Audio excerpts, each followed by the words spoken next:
Muy bien, vamos con nuestro tema de la lista. Ya está con nosotros aquí la ministra de Cultura, Romina Muñoz, y también nos acompaña Nicolás Subía, asesor legal del Ministerio de Cultura. Durante los últimos días hemos visibilizado no solo nuestra preocupación, hemos consultado expertos en el municipio de Cuenca, Guayaquil y Quito, además de algunos conocedores de la materia a nivel nacional, de provenientes de distintas provincias, por decirlo así, preocupados por lo que se aprobó el pasado 30 de septiembre en la Asamblea Nacional. Se le hizo una reforma a la Ley de Cultura y Patrimonio, que en su artículo 41, literal E, integra a todos los bienes de más de 50 años con la posibilidad de que sean declarados patrimoniales. Ahora, en principio, la preocupación está en torno a la redacción de ese artículo y a un probable congelamiento del sector inmobiliario en el país, porque los bienes de más de 50 años, pues lamentablemente en este momento constituyen en ciudades como Quito, por ejemplo, más del 50% de las propiedades tienen más de 50 años. Entonces, ¿qué va a pasar con ellos? Pero lo vamos a dilucidar ahora con la ministra y su asesor legal. Quiero darles la bienvenida, ministra, muchas gracias por estar esta mañana aquí. También a usted, doctor Subía. Sí. Abogado Subía, y quisiera empezar porque hicimos una nota que quisiéramos que ustedes también la puedan observar. Dice, la Ley de Patrimonio y Cultura podría entrar en vigencia el 30 de octubre y con ello varios edificios construidos hace 50 años podrían convertirse en patrimonio, edificios que lucen abandonados y que incluso los barrios donde se ubican están en decadencia. No, esta es una realidad que hemos estado viviendo en distintas ciudades en el país, pero evidentemente nos vamos a referir más a Quito porque es la ciudad en donde estamos nosotros aquí pues tenemos este material más a la mano. Pero esto que sucede en Quito sucede en varias ciudades del país. ¿Podemos ver el reportaje, por favor? Esto es una edificación patrimonial de Cuenca. Tiene valor histórico y arquitectónico. Este es el sector de la 10 de agosto en Quito. Y varias de las edificaciones fueron construidas hace 50 años. Con la nueva Ley de Patrimonio aprobada por la Asamblea Nacional, pueden ser declaradas bienes patrimoniales, sí, edificios que lucen abandonados y en deterioro. La decadencia empezó en 1995, cuando se implementó el trolebús. Si bien fue un aporte de movilidad para la ciudad, afectó a este sector, ya que dividió el paso entre este y oeste y además implementaron semáforos cada 4 cuadras. Hace años este era el punto de encuentro de jóvenes que iban de fiesta, sin embargo ahora luce apagada. La situación se complicó debido a la ola de inseguridad y también a la pandemia del COVID-19. Solo en Quito estaremos obligados a mantener como están todos estos edificios y sus dueños estarán obligados a darles mantenimiento. Que los costos de la conservación son más altos que los costos de la vivienda nueva. Cuando uno compara que rehabilitar una casa patrimonial está entre los 700 de $750 el metro cuadrado de rehabilitación, mientras que la construcción nueva está en $500, hay $250 de brecha económica. Claro. En Cuenca, la curia y la congregación religiosa apuestan por la concesión con el privado para mantener su patrimonio. Hay restaurantes, cafeterías y hasta planean construir un hostal. Este espacio se ha adecuado para el arte, la cultura, el turismo, la gastronomía.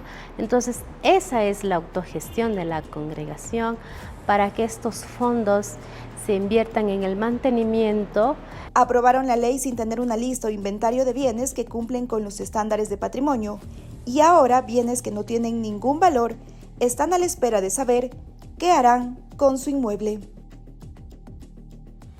Bueno, esta es producto de la investigación que hemos realizado, ministra, y hay una preocupación enorme desde varios sentidos, pero quisiera que usted nos ayude con la explicación y yendo a lo concreto, porque la ley tiene muchos aspectos y aborda distintos ámbitos del tema cultural. Sin embargo, esto es lo que ha llamado en este momento a la preocupación.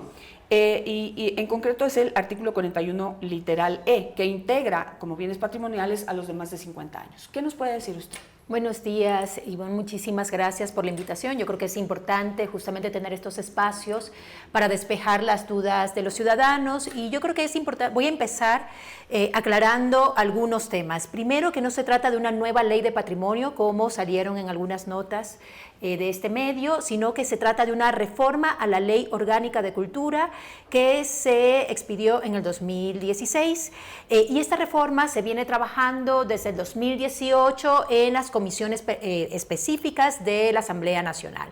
Es decir, ya llevamos varios años con debates recogiendo la voz especializada de diferentes agentes y también del sector para esta propuesta y por eso es importante, tú acabas de mencionar que la ley no solo contempla esta reforma particular que ya voy a explicar y que también voy a explicar en su totalidad porque creo que se está desmenuzando este literal para dar una interpretación que no es la correcta. Pero la ley contempla unas reformas integrales importantes, le da más autonomía a los espacios culturales, también da mayor autonomía a las casas de la cultura, da una fortaleza particular a la Cinemateca Nacional.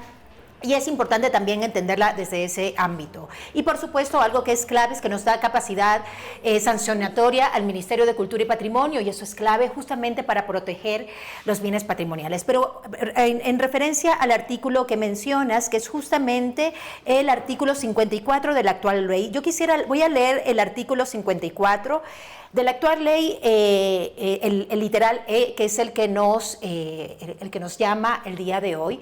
Pero antes quisiera sí mencionar que esta no es la única reforma que se hizo a este artículo. Este artículo también, algo que ha sido clave, es la incorporación o el reconocimiento de bienes y objetos pertenecientes al patrimonio cultural nacional a los bienes de sociedades originarias que antes no estaban contempladas en este artículo y en cada uno de los literales de este artículo. Y esto es importante. ¿Por qué es importante? Porque solo se estaban reconociendo como bienes y objetos pertenecientes al patrimonio cultural nacional a los bienes arqueológicos. Y esto es un error que tenía la ley anterior y es un error porque la mayor parte de los bienes que están en nuestras colecciones y en las colecciones de los diferentes museos y también en las colecciones privadas y públicas, son colecciones que vienen de otro tipo no vienen de excavaciones arqueológicas, sino que vienen por encuentros fortuitos, vienen por prácticas de huaquería, por prácticas históricas que en su momento hacían que estos bienes pues lleguen a las manos de algunos tenedores. Entonces, eso es importante porque en este artículo, en el artículo 54, se está ya en cada uno de los literales incorporando una protección a estos bienes que antes no estaban protegidos. Pero ahora sí me voy a referir específicamente a literal E, que es el literal que nos trae el día de hoy. Voy a leer el literal de la ley vigente. Dice: las edificaciones y conjuntos de los bienes y objetos pertenecientes al patrimonio cultural nacional que es importante proteger.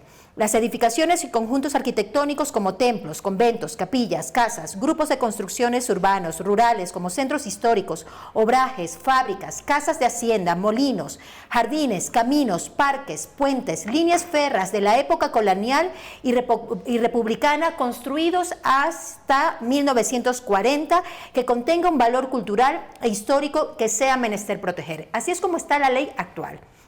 ¿Cuál es el cambio? ¿Qué es lo que propone la reforma? Lo que se cambia es que son puentes, parques, bueno, todo lo que acabo de describir, construido hace más de 50 años y se mantienen, que contengan valor cultural e histórico que sean menester de proteger. O sea, se mantienen. No es que, ¿esto qué quiere decir? No que todos los bienes que fueron construidos hace más de 50 años pasan a ser automáticamente reconocidos como patrimonio cultural nacional, sino los que son menester proteger. Claro. Y son justamente estos que tienen valor histórico y cultural. Ministra, pero ahí tal vez sería importante leer el antiguo artículo 54. Es que acabo de leer, pero lo acabo de leer. Usted leyó el literal E. El literal E, claro. Pero el artículo, la reforma dice, artículo 41, sustitúyase el artículo 54 por el siguiente. Y aquí es la preocupación. Bienes y objetos pertenecientes al patrimonio cultural nacional, en virtud de la presente ley, se reconoce como patrimonio cultural y nacional y por lo tanto no requieren de otra formalidad.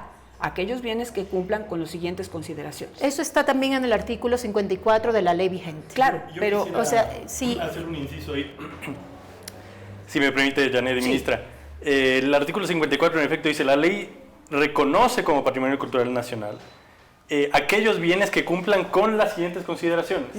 Y ahí las consideraciones del literal E que estamos discutiendo tienen una conjunción copulativa, es decir, que tienen que tener más de 50 años y contener un valor cultural e histórico que sea menester proteger. Por eso es un círculo argumentativo claro, es decir, tienen que cumplir las siguientes consideraciones, como lo establece el artículo 54.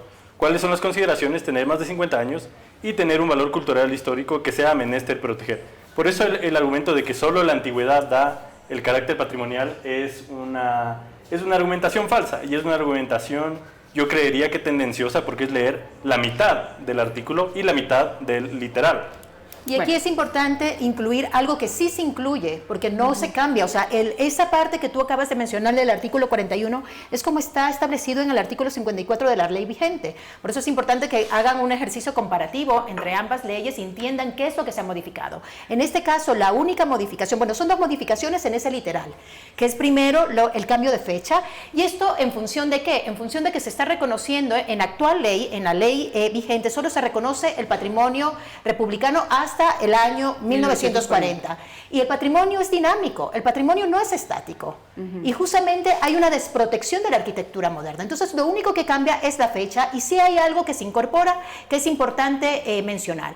Dice, se incorpora, así como su entorno ambiental y paisajístico que permitan conservar las condiciones de integridad en las que fueron construidas. Es decir, además de que tengan un valor cultural histórico, y es importante porque justamente eso es una comprensión integral de la arquitectura moderna, hay que entender también su entorno ambiental y paisajístico que permitan que dichas edificaciones puedan mantener su condición de integridad. Entonces, esto es también algo que se incorpora, pero es el único cambio, son los únicos, bueno, el cambio de la fecha y esta incorporación es la que hay. Ya.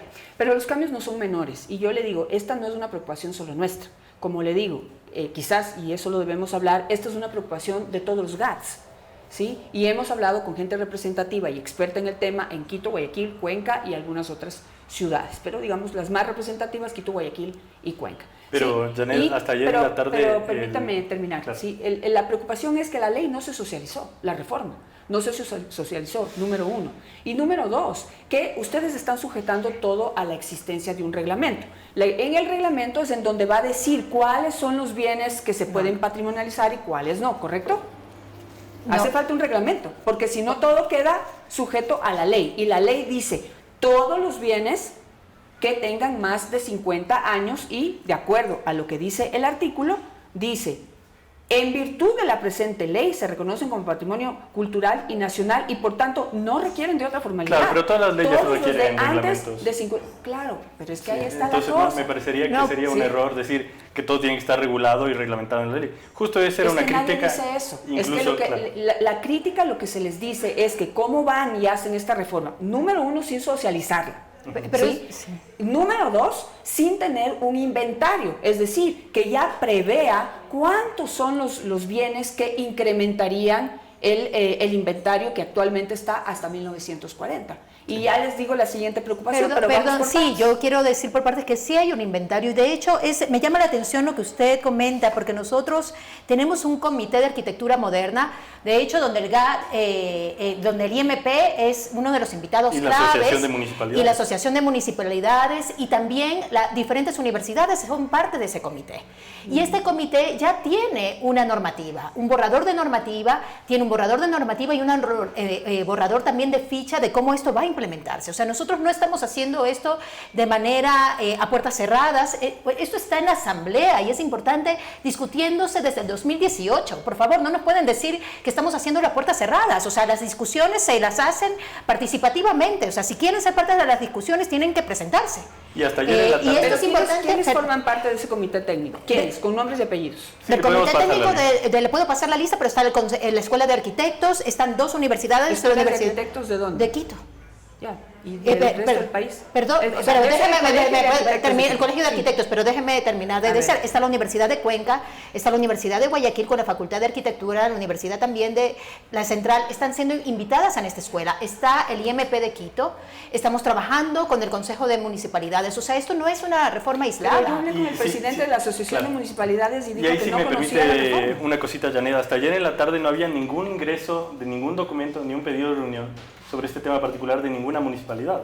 Entonces sí nos llama la Es que atención. no sabían, pues. ¿Cómo no el sabían si presidente esto de la es asociación. público? A ver, yo le digo, yo le entrego la información que yo recogí. Claro, Si pues. están Pero mintiendo no es real. o es falso, pues ustedes lo dicen. Yo luego tengo Claro. entrevista mañana con el presidente de la Asociación de Municipalidades. Hablé con él el viernes, el señor Patricio Maldonado, le pregunté si conocía la normativa y me dijo que no conocía la normativa, que no conocía las reformas, que las iba a analizar para ver si hacían un comunicado y hemos quedado que probablemente mañana está aquí. Recién en va a el programa. analizar la reforma. A mí esto me parece más preocupante. Imagínense, si nosotros estamos...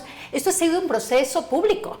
Es un proceso de debate público. Hubo un primer debate en asamblea, luego se hizo un segundo informe, también hubo una instancia de debate. Esto es un proceso público. Y el Consejo, el Comité de Arquitectos que nosotros estamos también comentando, ha sido un proceso participativo. Nosotros estamos mensualmente comunicando las reuniones de este Consejo. Entonces no pueden decirse que ellos no conocían sobre esta reforma. Pero ¿cómo Y se les manda los informes a quiénes? No, perdón, ¿A los pero distintos alcaldes? Es que me parece que aquí hay el Ministerio de Cultura y Patrimonio no es el legislador de este país, ¿verdad?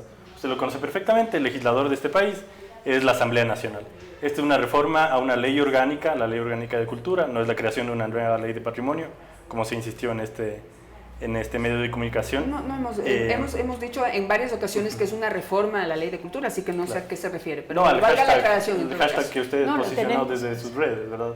La nefasta ley, No. la nueva ley del No puse la patrimonio. nueva, se puso la incoherente, no se dijo la nefasta. Ya. La incoherente ley de patrimonio. Perfecto. Pero no es una ley de patrimonio, sí, es una reforma a la Ley Orgánica de Cultura y eso también es parte de la confusión que se genera en la ciudadanía. Si no Pero somos es que no claros les preocupa con la... si son nueva o vieja. Claro. Lo que está preocupando es lo que dice. No, es que claro ¿Sí? que ahí hay una diferencia, porque justamente si nosotros hablamos de una nueva ley de patrimonio, estamos hablando que estamos sacando algo del guante, algo que nunca se ha discutido públicamente. Bueno, ya le voy pero a estamos decir eso. trabajando, pero estamos hablando de una ley que se viene discutiendo en asamblea desde 2018. Pero a ver, esa es la gran diferencia. Lo que dijo Y yo quisiera Ana agregar- Belén Cordero es que en el primer debate, porque ella perteneció a esa comisión, y que en el primer debate esa reforma de aumentar los años de 1940 a incluir los bienes de más de 50 años, incluyendo la arquitectura moderna, no estaba. Es decir, se ha introducido para segundo debate un artículo que no estaba incluido en el primero. Claro, y eso pero ya es ilegal. esto es natural, esto está en amparo del artículo 137 de la Constitución. Por eso hay dos debates y por eso hay una comisión especializada. Porque si fuera un solo proyecto que no puede ser modificado y que no puede ser perfeccionado, sería un error gravísimo, sería una falencia a cualquier técnica Pero no legislativa. puede introducir artículos sin haberlos debatido en primero. Claro, Tiene pero- que tener dos sí. debates todas las reformas. Sí. Entonces, Ahí- esta reforma que ustedes han introducido no tiene dos debates, Ahí tiene uno solo. Ahí el interlocutor no es del Ministerio de Cultura, será el plenario de la Asamblea. Usted tendrá que traerle a los distintos presidentes de la Asamblea Nacional para ver cómo han procedido en el aspecto del procesamiento legislativo. Y a mí, yo quisiera referirme a una cosa, porque, claro, su trabajo es la difusión a través de medios de comunicación de la opinión pública. Pero también el trabajo del Ministerio de Cultura es la defensa de la cultura y el patrimonio, ¿verdad? O sea, nosotros tenemos que actuar con una consideración pro patrimonio. Y sí nos ha llamado la atención afirmaciones que usted ha realizado de, por ejemplo, que el edificio de COFIEC o los edificios modernos parecerían no tener un carácter patrimonial. Y sí es preocupante. ¿Y dónde, porque, discúlpeme, ¿y dónde dije eso? aquí mismo, en esta misma mesa. No es Sí. cierto. Eso lo dije en una conversación telefónica con uno de los miembros del Colegio de Arquitectos de acá de Quito. No, yo vi yo no sé a qué llamada se refiere, pero sí vi todas las entrevistas que fueron aquí. Y usted eso mencionaba, que tal vez el edificio... Lo que COFIEC- he dicho, exacto, porque eso dijo Andrés Núñez. Ya. Y lo dijo no, muy realmente orgullosa no. y muy seguro de Entonces, sí. Y yo lo que claro. dije es que yo técnicamente no me voy a meter a discutir Sí. porque no es mi especialidad, pero edificios como el edificio de COFIEC o el edificio de la CFN estarían incluidos en ese Naturalmente. listado. O sea, me parece que la reflexión aquí que yo quisiera hacerle a usted, Janet, y a las personas que nos están viendo es, Si nosotros vemos un patrimonio mueble, hablemos de cuadros, ¿verdad? Guayasamín, Kingman, Camilo Egas, Araceli Gilbert, y decimos, esto es parte del patrimonio de los ecuatorianos, entendiendo patrimonio como el paso del espíritu humano en una sociedad en el tiempo, ¿verdad? No podemos decir que la ecuatorianidad se quedó en la narrativa de la colonia o del inicio de la república. También tenemos un paso del espíritu humano en una sociedad en el tiempo, en la modernidad y en una construcción después, ¿no? Y nosotros vemos cuadros, vemos bienes patrimoniales muebles que han ganado premios como el Mariano Aguilera, y eso decimos, sí, esto es patrimonial, eso tiene que conservarse. Pero cuando estamos hablando de un patrimonio arquitectónico, de repente tenemos un doble estándar, ¿no?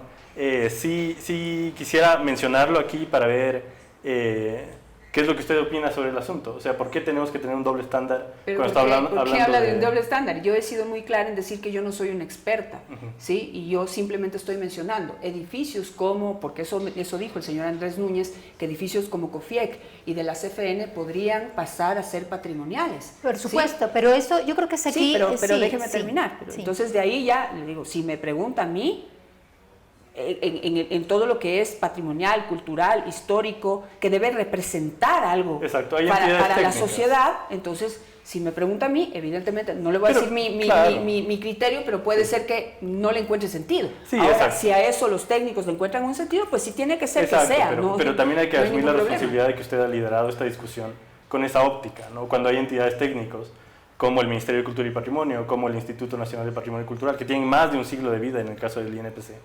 que ven este tema como una, no solo como una preocupación, sino como el llenar un vacío legal, porque el patrimonio arquitectónico moderno estaba desamparado. Entonces me parece que la tesis de destruyamos todo porque no es tan viejo o porque yo considero subjetivamente que no tiene un valor, sí es un poquito irresponsable. O sea, destruyamos todo, no he mencionado en ningún momento ese criterio suyo, ¿sí? Y esa no es la interpretación, ¿sí? Aquí hay una preocupación, ¿sí? Y yo ya la he expresado. Número uno, integraron el artículo, la reforma, sin que tenga dos debates. Si no le integraron el segundo debate, usted dice que eso está bien, según su criterio. No, yo digo que eso le tiene que preguntar a la Asamblea Nacional. Le vamos a preguntar a la Asamblea Nacional. Ya una asambleísta que participó en el primer debate emitió su criterio diciendo que en segundo debate no se pueden incluir reformas que no hayan sido discutidas en primer debate como estas. Entonces, ahí tienen ustedes un paréntesis que habría que discutirlo con los expertos. Pero ahí hay una preocupación. La otra preocupación, ministra, independientemente de cuáles sean los bienes que se integran, ¿sí? ¿Cuáles sean los bienes que se integran? La pregunta, ¿cómo se integran nuevos bienes si todavía no hemos ni siquiera podido conservar lo anterior? Y ahí dice, está el centro de Quito, por ejemplo, está acabado porque la ley de patrimonio y cultura, como está, no ha logrado promover que se pueda conservar. Es decir, lo que busca la ley no se logra. Es que ahí yo creo que hay una confusión, y de nuevo es la Ley Orgánica de Cultura, pero aquí hay una confusión. Primero, aquí una cosa es la ley y otra cosa es el trabajo que se hace, que tienen que hacer los gobiernos autónomos descentralizados. Ahí hay una transferencia de competencia con recursos que justamente no está funcionando, y el cambio de la ley, y por eso sí es importante analizar integralmente las reformas que se proponen, porque así como se propone esta reforma que lo único que hace no es obligar a que todos los bienes arquitectónicos de más de 50 años sean automáticamente pasen a ser reconocidos como bienes pertenecientes al patrimonio cultural nacional, y eso es importante aclararlo, eso no es lo que dice la ley dice aquellos que sean menester proteger, o sea, aquellos que tengan un valor cultural e históricos que sean menester de proteger. Por eso, pero mientras no haya una lista, todos pero están déjame, incluidos, ministro. No, creo que está equivocada con eso. A ver, ¿cómo? Pero si dice porque son los que menester, son los 50. Pero ¿dónde está pues la lista? Hasta que no haya una lista, si yo tengo una propiedad de más de 50 años, no puedo tocarla hasta que usted ponga una lista y diga su bien está o no está. Primero, a ver, primero que ya hay un inventario. ¿Dónde está, pues? O sea, nosotros tenemos el inventario que ha sido trabajado en un comité de arquitectura moderna. Un comité en donde ha estado el Colegio de Arquitectos, las universidades que ya le mencioné. Nada más. No de Quito. Le vamos a pasar el listado de universidades. La Asociación de Municipalidades. La Asociación de Municipalidades. A todas las municipalidades. Le vamos a pasar el listado de quienes han sido parte de este comité y quienes hemos estado y las veces que se han reunido, porque eso es parte también de esta discusión. Entonces sí es importante entender que eso no se está haciendo de manera improvisada. Tenemos un comité de arquitectura moderna que está también respaldando ya este trabajo. Y donde justamente los GATS son parte de este comité, perfecto. Y por eso es importante aclararlo. Y la otra es decirle que la ley actual ya contempla que las construcciones construidas hasta 1940 que contengan valor cultural histórico que sea menester de proteger son las que la ley actual.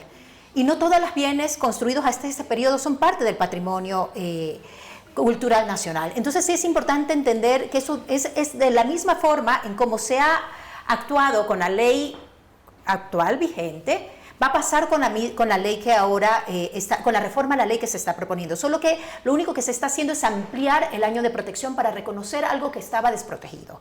Nada más, pero por eso aquí le invito a que sí revise el otro tipo de reformas, porque hay...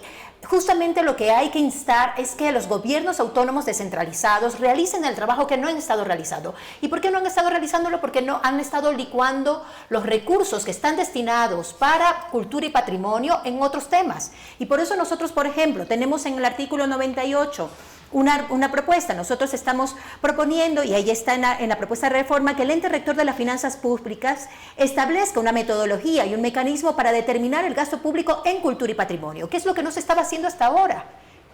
Ahora se lo va a dejar cuando le transfiere el Ministerio de Finanzas a los gobiernos autónomos descentralizados. Los recursos van a tener mucha claridad de qué es lo que se está transfiriendo por las transferencias de competencias en cultura y patrimonio. Y esto también va a obligar a que los gobiernos autónomos descentralizados sean más transparentes con el trabajo que tienen que hacer por obligación legal. Entonces, esos son el tipo de reformas que también se están incluyendo justamente para promover una protección integral y para promover un trabajo con los gobiernos autónomos descentralizados que estamos realizando. Yo aquí tengo un listado. Pero no me contestó la pregunta. Pero yo creo que puedo responder esta pregunta. Perdón. Y yo tengo... La pregunta es la siguiente, ministra. ¿Sí?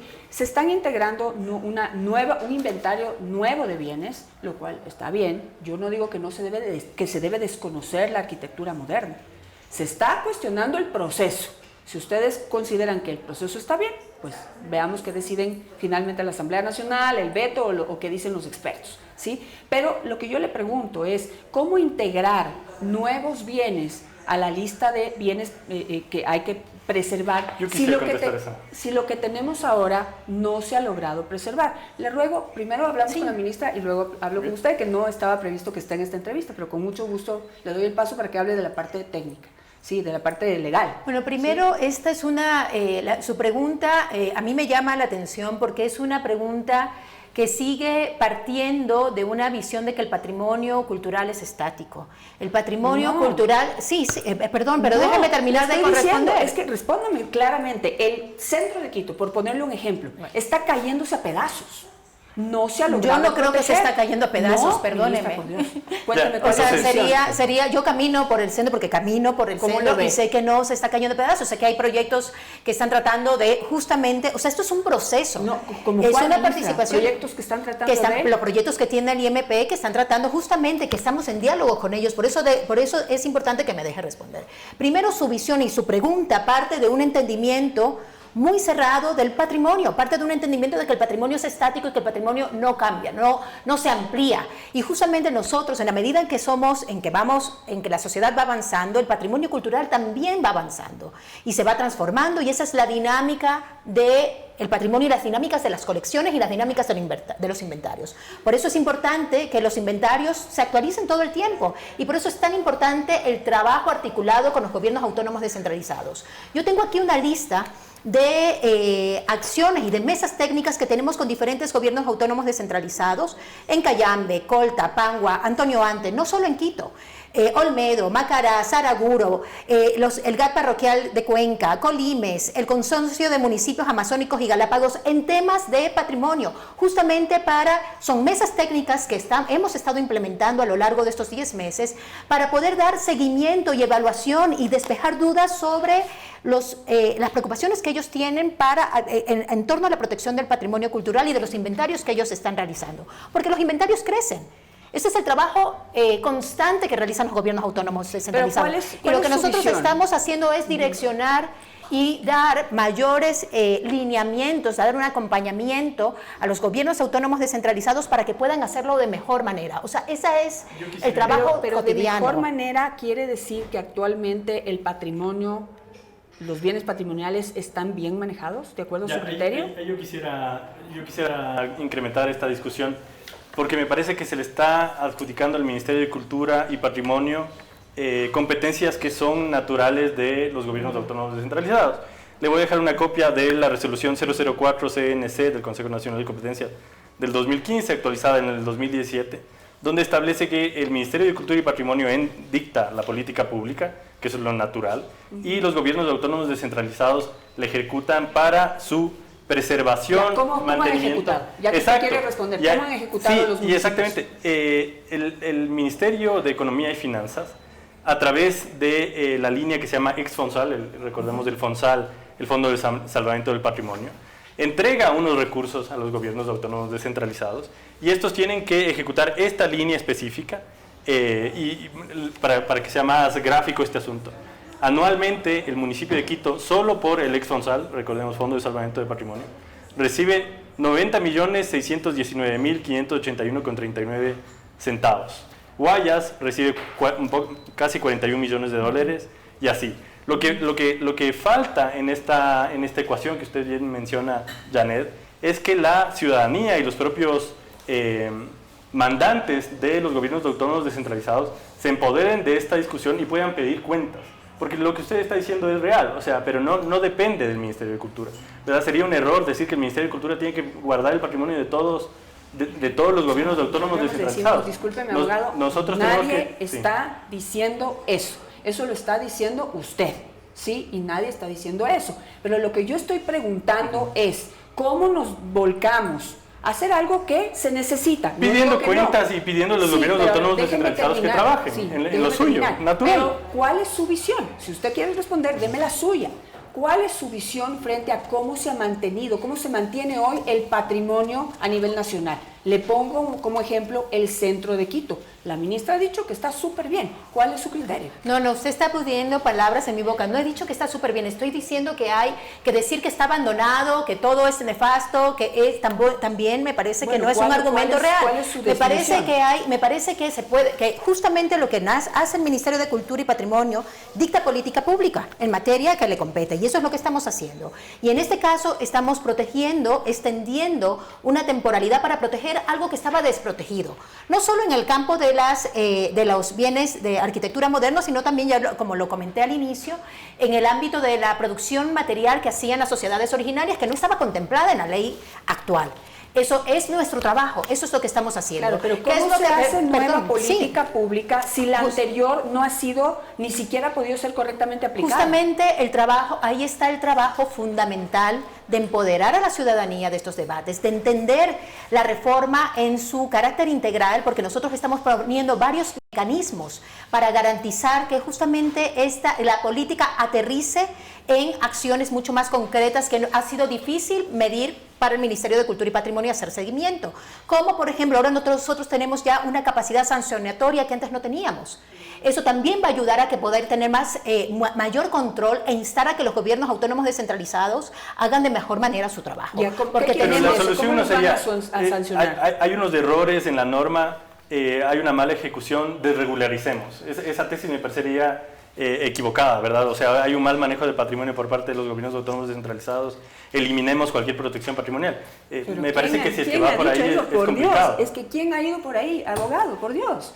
¿Quién está yendo por ahí? Parece que es su línea argumentativa. No es mi línea argumentativa. Y parecería que el intento de veto también iría por ahí. Bueno, pero espérese, usted me está responsabilizando a mí. Yo le estoy diciendo que estamos comunicando lo que hemos conversado con representantes de la alcaldía de Quito, Guayaquil, Cuenca, además de otros expertos que ya han salido además públicamente en este programa. Entonces, la pelea, abogado, no es conmigo, ¿sí? Porque finalmente yo soy el medio de comunicación. No incido en absolutamente nada de lo que ustedes hagan o la asamblea pueda hacer o los municipios.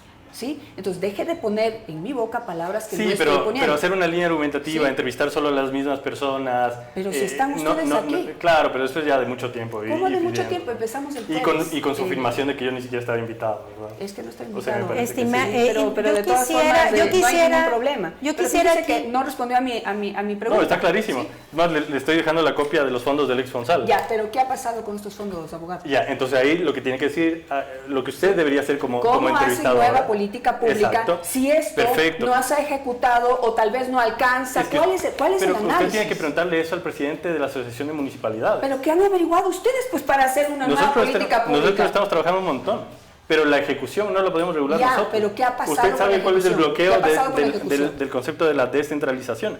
Sería un error pedirle al Ministerio de Cultura que no puede hacer un ejercicio de fiscalización a los líderes de los gobiernos autónomos descentralizados. Pero usted sí podría hacerlo a través de los medios de comunicación. ¿Quién? ¿El Ministerio de Cultura? Claro. El Ministerio de Cultura no les puede pedir cuentas sobre el uso de los gastos. Esto yo ya no lo entiendo. O sea, bueno, sí, aquí, se nota. Eso es una grosería, pero la acepto, sí, pero se lo digo. Eso que usted acaba de decir es una grosería. ¿Sí?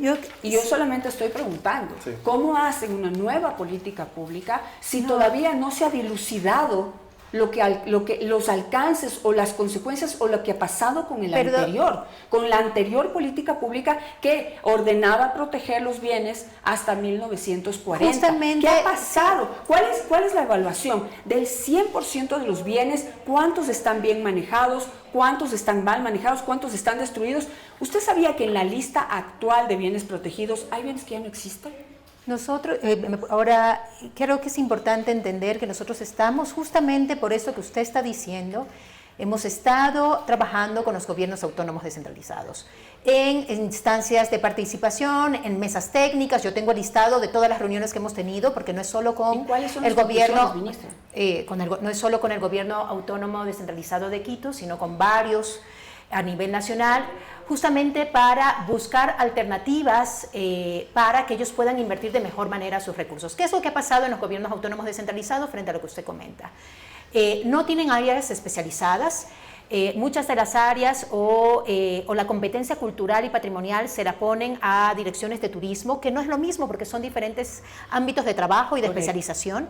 Y esto es algo que nosotros estamos justamente promoviendo a través de estas mesas de trabajo articular y estamos promoviendo para que ellos entiendan la importancia sobre la inversión en temas culturales y patrimoniales, porque es justamente, de hecho, aquí viene también una reflexión importante, es justamente lo que permite que la economía turística se sostenga.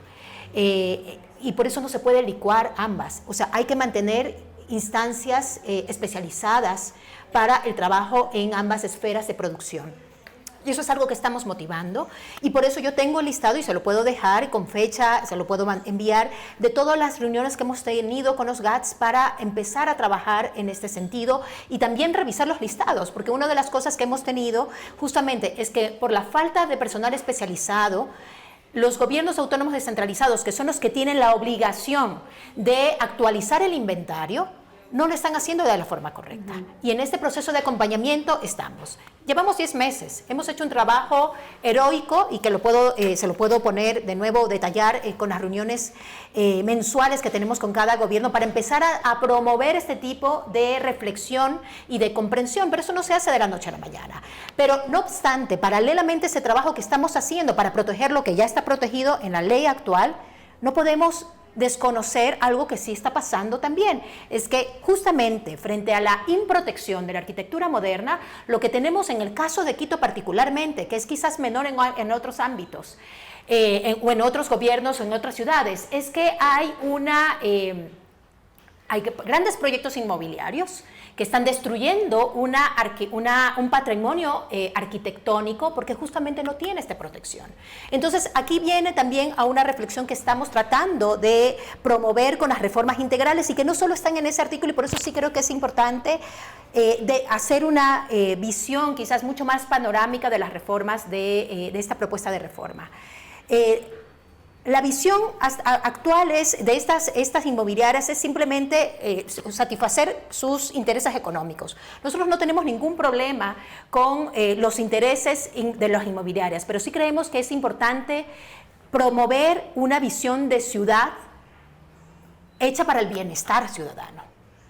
Y eso es a lo que tenemos que apuntar. Ya, pero y lo que estamos viendo justamente frente a este mercado especulativo, inmobiliario, que se está generando, sobre todo en Quito, y por eso viene la alerta y por eso estamos proponiendo esta reforma, frente a este mercado inmobiliario que se está generando justamente porque hay una falta de regulación y de protección de cierta arquitectura moderna. Claro. Y lo que tenemos es un gran mercado inmobiliario que está irrespetando, ¿verdad?, cosas claves para la ciudadanía, como justamente entender que la ciudad, que tenemos que apuntar a ciudades mucho más habitables, ciudades que consideren sus entornos paisajísticos, ciudades que es lo que algunos proyectos arquitectónicos como el COFIEC, como el Hotel Quito, como la arquitectura, el proyecto arquitectónico, por ejemplo, del Hotel Colón, proponen espacios para caminar, proponen veredas más amplias. Esos son justamente las visiones de ciudades que tenemos que rescatar.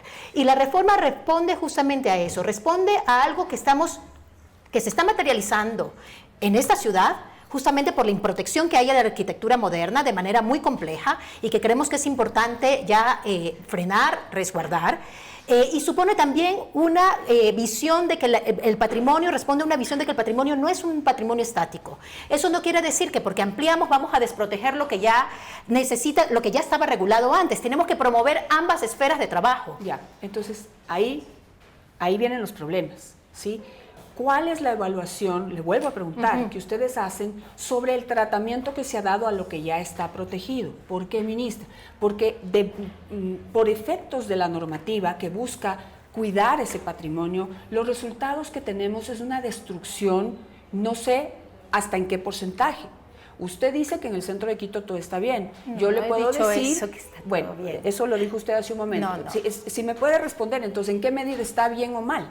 No. Porque ese es un ejemplo, sobre todo de un sector o de un patrimonio que no es solamente de los ecuatorianos, es patrimonio cultural de la humanidad. Por supuesto. Sin embargo, para que usted lo conozca, no sé si ya lo conoce, pero gran parte de las edificaciones en el centro de Quito han sido destinados a bodegas de productos importados, muchos de esos de contrabando, la mayoría provenientes de China. Esto es una realidad. ¿Usted conocía eso? ¿Sí? Que gran parte de las edificaciones no está viviendo nadie ahí, nadie está invirtiendo en el mantenimiento, en el cuidado de esas edificaciones, sino que se han convertido en bodegas. Otros edificios han sido convertidas en algo que pues es un concepto bastante fuerte, en bodegas humanas. ¿Sí? Hay viviendas, hay edificaciones que se han alquilado a familias de venezolanos, viviendas que son para una familia y donde están 5, 6, 7 familias metidas en una sola edificación. Nosotros... ¿Sí? Entonces, solamente déjenme terminar. ¿Sí? Esto que está normado y que está financiado, ¿cómo ha sido ejecutado? ¿Sí? ¿De dónde partimos para hacer esta nueva reforma? ¿Cuál es la situación del patrimonio cultural, del patrimonio a nivel nacional? ¿Cuál es? ¿Sí? Del 100% de los bienes patrimoniados, ¿cuántos están súper bien, mal, muy mal? No sé cómo los hayan catalogado, ¿sí? Como para saber qué hay que hacer. Porque si no, lo que vamos a tener como efecto es que ahora tiene unos bienes patrimoniales que estaban antes normados o antes incluidos en este inventario que no están siendo cuidados, ¿sí? Que no están siendo protegidos en la práctica, que se están destruyendo en la práctica y ahora usted les carga con una lista mucho mayor, que yo quisiera saber en esa lista que usted tiene cuántos bienes están. Primero creo que es importante entender que es justamente el reto que tiene el Ministerio de Cultura y Patrimonio. Esto es una competencia de los gobiernos autónomos descentralizados y el reto que tiene el Ministerio de Cultura y Patrimonio es trabajar con cada GAT para poder fomentar y poder depurar las listas ya existentes y poder entender el estado justamente de lo que cada GAT tiene. Nosotros tenemos mesas ya técnicas con cada GAT y por eso este porcentaje varía según cada gobierno autónomo descentralizado, de los proyectos que ellos están realizando para proteger estos bienes. Algo que creo que es importante sí comentar es que, primero, decir que yo no estoy diciendo que en el Centro Histórico de Quito todo está bien. Lo que también estoy diciendo es que tampoco todo está mal. ¿Cuál es el porcentaje? Justamente tenemos, ya el mismo IMP tiene un proyecto que se está implementando y ya los detalles sobre eso lo tiene el Instituto Nacional de Patrimonio, porque han estado en diálogos con el Instituto Nacional de Patrimonio para la mejora de ciertos espacios y, por supuesto, esto también, la mejora de ciertos espacios y el rescate de estos espacios también depende de una temporalidad.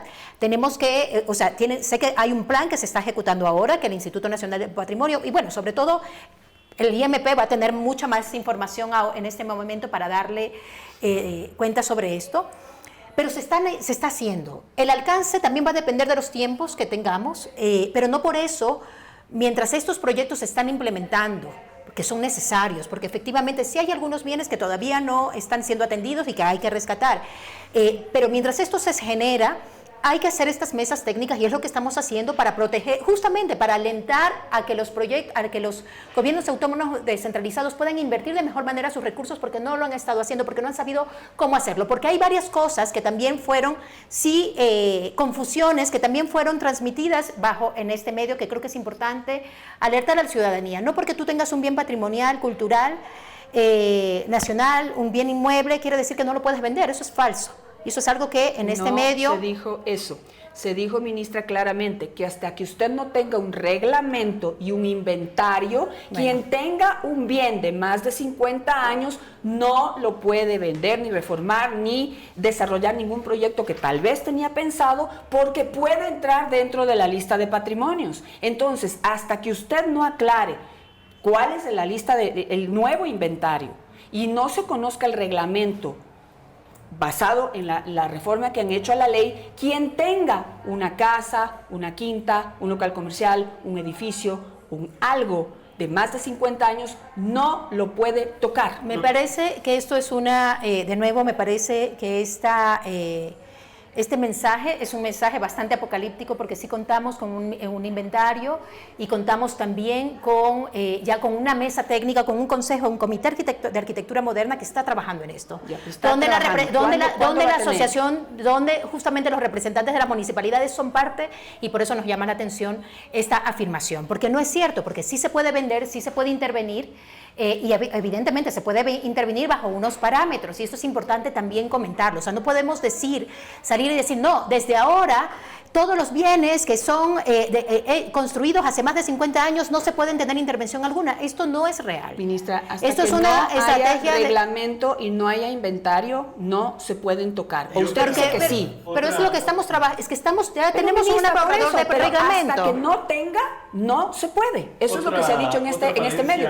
Por eso la urgencia de que usted publique cuál es la lista de bienes inventariados y cuántos son. ¿Tiene eso? Eso es responsabilidad de los gobiernos autónomos descentralizados. Entonces no lo tiene. No, tenemos un borrador, claro. Por favor, hábleme de cuántos nuevos bienes incluirían tenemos en la lista. Tenemos un borrador que, de nuevo, yo no tengo ahorita el dato exacto de los bienes identificados, pero tenemos un borrador, tenemos una ficha, tenemos una normativa que va a ser discutida y aprobada en estas semanas. Obviamente en estas semanas, 2 semanas, mientras paralelamente se propone se termina de aprobar la ley. ¿De dónde? Solamente un dato. El 44% del patrimonio del centro histórico está destruido, según el Sistema de Información de Patrimonio Cultural del Ecuador. 44%, ministra. ¿Sí? Que lo maneja la municipalidad. Y usted le va a cargar ahora una nueva responsabilidad. Quisiera saber cuál es el cálculo. ¿Cuánto presupuesto debe ahora destinar el Ministerio de Finanzas, me imagino, a los municipios para que puedan cuidar del nuevo patrimonio? Es que ya hay un presupuesto que está destinado para eso. Justamente el mismo presupuesto tienen que cuidar los viejos y los nuevos. Justamente el problema es que este presupuesto no ha sido correctamente invertido, y por eso es importante que la ciudadanía se empodere de este debate y también exija cuentas sobre este presupuesto, sobre el uso de ese presupuesto. ¿Qué está haciendo el gobierno autónomo descentralizado de Quito con los 90 millones que reciben competencias culturales y patrimoniales? Esa es justamente la pregunta que nosotros estamos tratando que necesitamos responder. Nosotros no como una reforma previo a tener la respuesta, ¿sí? ¿Qué pasa si el municipio de Quito le dice a usted, ahora se lo vamos a preguntar, vamos a tener a alguien del municipio, que no ha podido proteger el 44% del patrimonio del centro histórico porque no le alcanza el dinero. ¿Qué tal que diga eso? No, y usted ahora le está cargando con más bienes. No, es que también esa mirada, esto no es el único recurso que también se recibe. Nosotros tenemos líneas de fomento que también están abiertas para las personas particulares, para que puedan apuntar, y nosotros estamos haciendo justamente, tenemos un espacio de líneas de fomento. Puedes hacer proyectos con asociaciones de alianzas público-privada. O sea, este no es el único mecanismo para proteger. Esto no te quita la responsabilidad que tienes sobre ese patrimonio. Creo que es importante entender que hay varias líneas de acción. Esta es una. Y sobre esto tienen que rendir cuentas los gobiernos municipales, pero también tenemos otro tipo de estrategias que tienen que empezar a trabajarse. Justamente las alianzas públicas-privadas son una de ellas. Y si nosotros vemos, y aquí está justamente, por eso es importante el cambio de mentalidad, entender, tiene que haber un cambio de mentalidad sobre lo que consideramos como patrimonio. Si nosotros protegemos nuestro patrimonio, nosotros tenemos una visión distinta de ciudad y apuntamos a una ciudad mucho más amigable, esas mismas inmobiliarias que ahorita están tan preocupadas, ¿por qué no invierten en bienes patrimoniales y sacan justamente provecho de ese valor, carácter histórico, cultural que estos bienes tienen?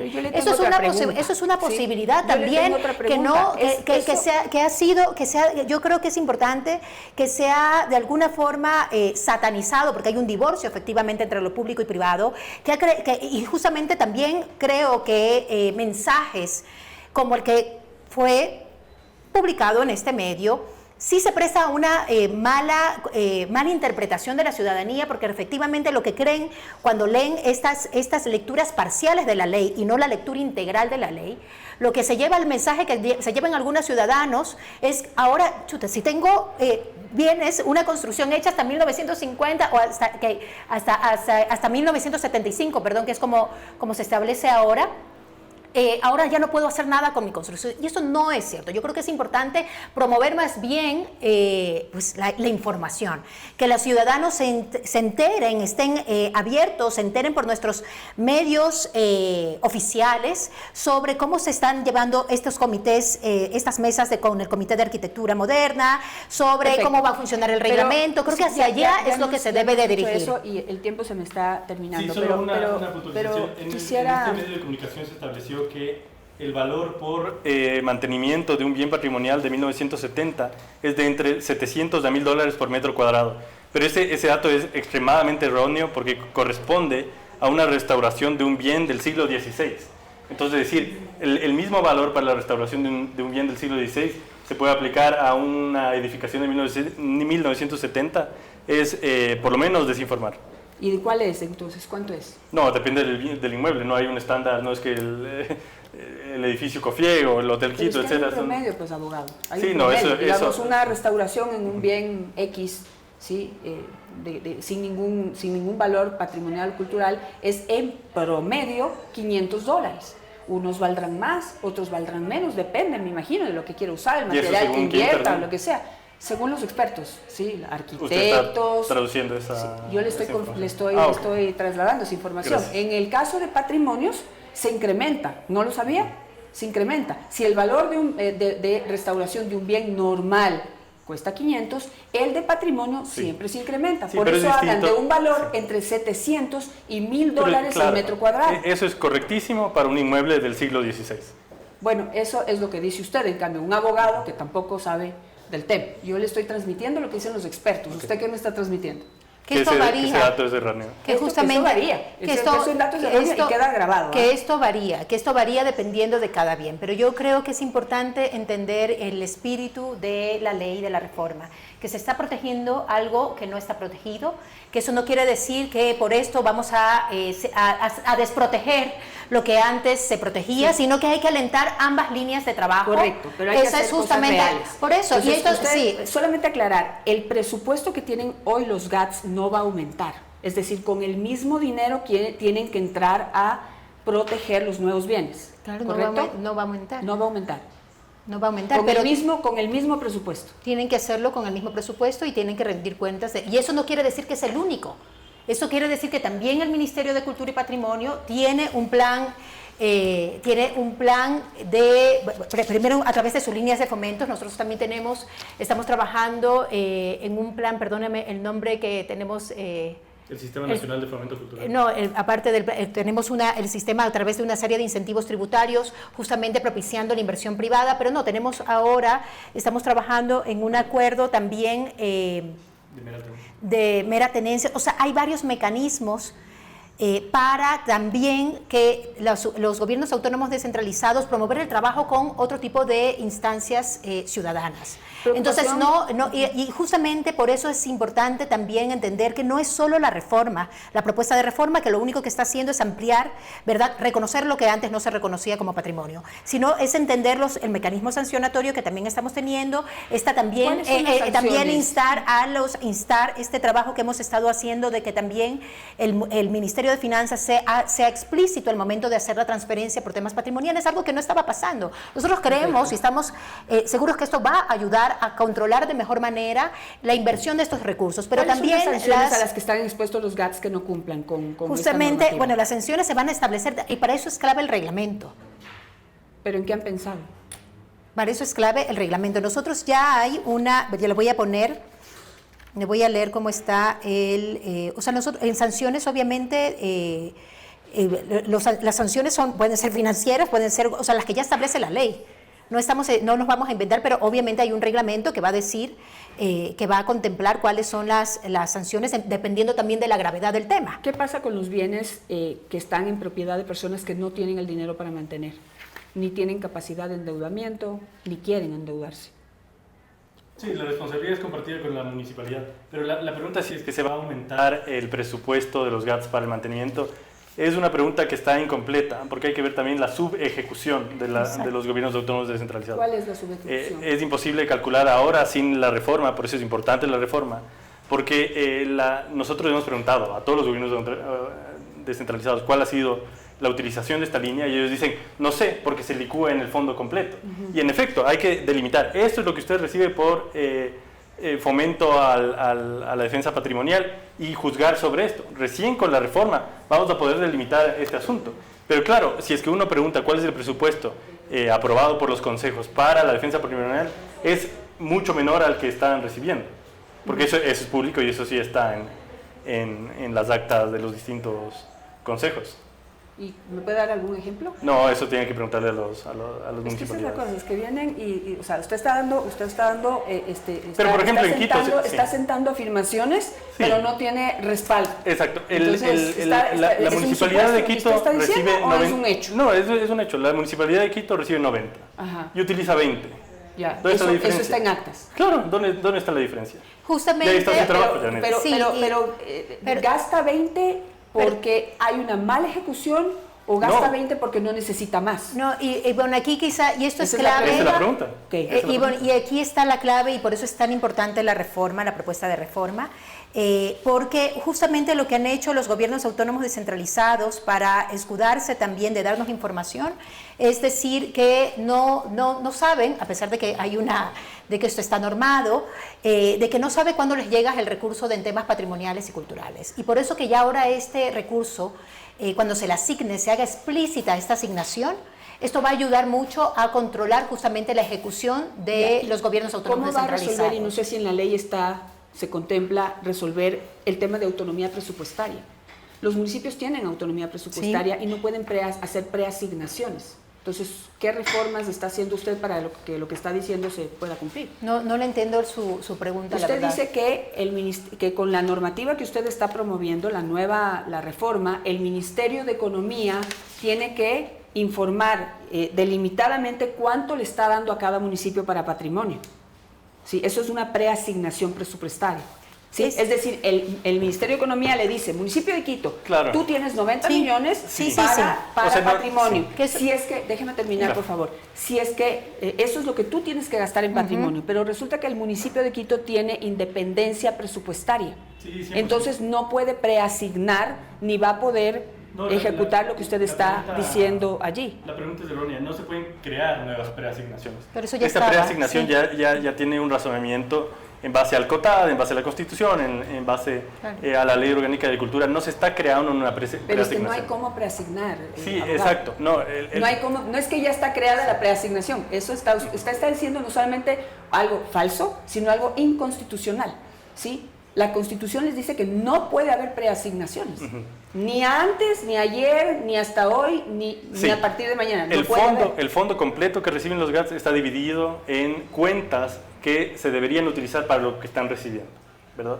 La cuenta ex-FONSAL, que es la justificación por la que los GATS reciben un dinero, porque si no, no lo recibirían, porque tiene un razonamiento en cuanto a los bienes patrimoniales del sector. Ya está claro, lo único que se está haciendo con la normativa es que el Ministerio de Economía y Finanzas les ponga en explícito, usted está recibiendo esto por esta cuenta. Pero claro, no es la creación de una preasignación para nada. Eso en efecto es ilegal. Y porque además ya esto, es claro, ya esto sucede, o sea, no es para nada, esto ya sucede, lo que pasa es que no está claro para ellos porque el presupuesto viene licuado. Claro, porque no hay cómo hacer preasignación. Pero es que esto no es una preasignación, sí. Eso no es una preasignación, es justamente que transparentar cuánto reciben de un fondo que ya está, que ya existe. Perfecto, se lo vamos a preguntar que creo que solo hay cómo preguntarle a Quito, que es el que recibe del FONSAL. No, reciben todos estos, aquí está la lista, tiene listado. Pero esto que reciben directamente del Ministerio de Economía. Claro, por ex-FONSAL, claro. Es una cuenta única, no es el fondo completo. ¿Cómo va a funcionar? Usted dice que tienen que funcionar las alianzas público-privadas. ¿Cómo van a funcionar si aquí a nadie le prestan dinero para hacer una recuperación de un bien? No, pero el caso concreto es Cuenca, o sea... Cuenca hizo es una ordenanza interna para poder dejar que la empresa privada haga su inversión independiente y el municipio de Cuenca solamente invierte en los bienes públicos. Es que usted acaba de dar en el clavo. Esto es por las competencias de las municipalidades, un trabajo que tienen que hacer las municipalidades. El Ministerio de Cultura apoyará, dará alineamiento, etcétera, pero si al alcalde o a los consejos no tienen la voluntad para la defensa patrimonial, por más que reciben, no va a ser efectiva. ¿Cómo hacemos que eso que sucede en Cuenca suceda en todo el país?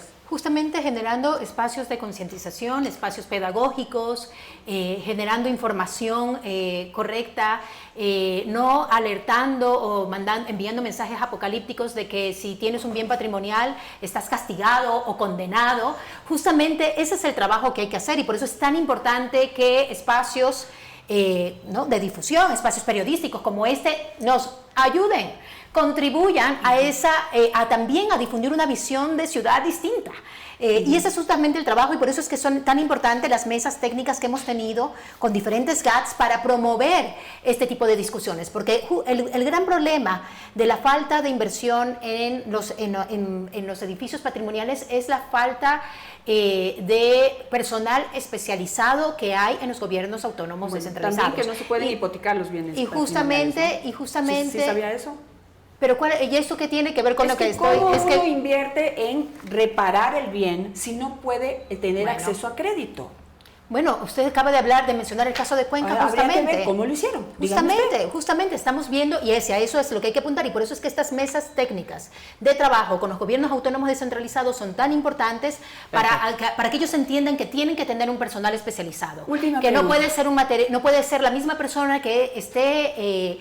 Que esté dando seguimiento a los bienes patrimoniales sea la persona que maneja los temas turísticos. Son competencias completamente distintas. Correcto, ya lo explicó y quedó clarísimo eso. ¿Cuándo cree usted que va a estar listo el inventario para saber qué bienes van a ser patrimoniados y cuáles no?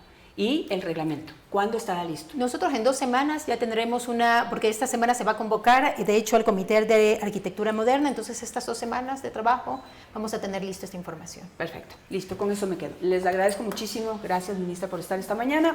Nosotros vamos a seguir discutiendo el tema, justamente a partir de lo que usted ha dicho hoy en este programa, para que se pueda seguir opinando y se pueda seguir conociendo qué es lo que piensan los GATS, principalmente, y los expertos en esta materia. Le agradezco a usted también, abogado, por estar esta mañana con nosotros.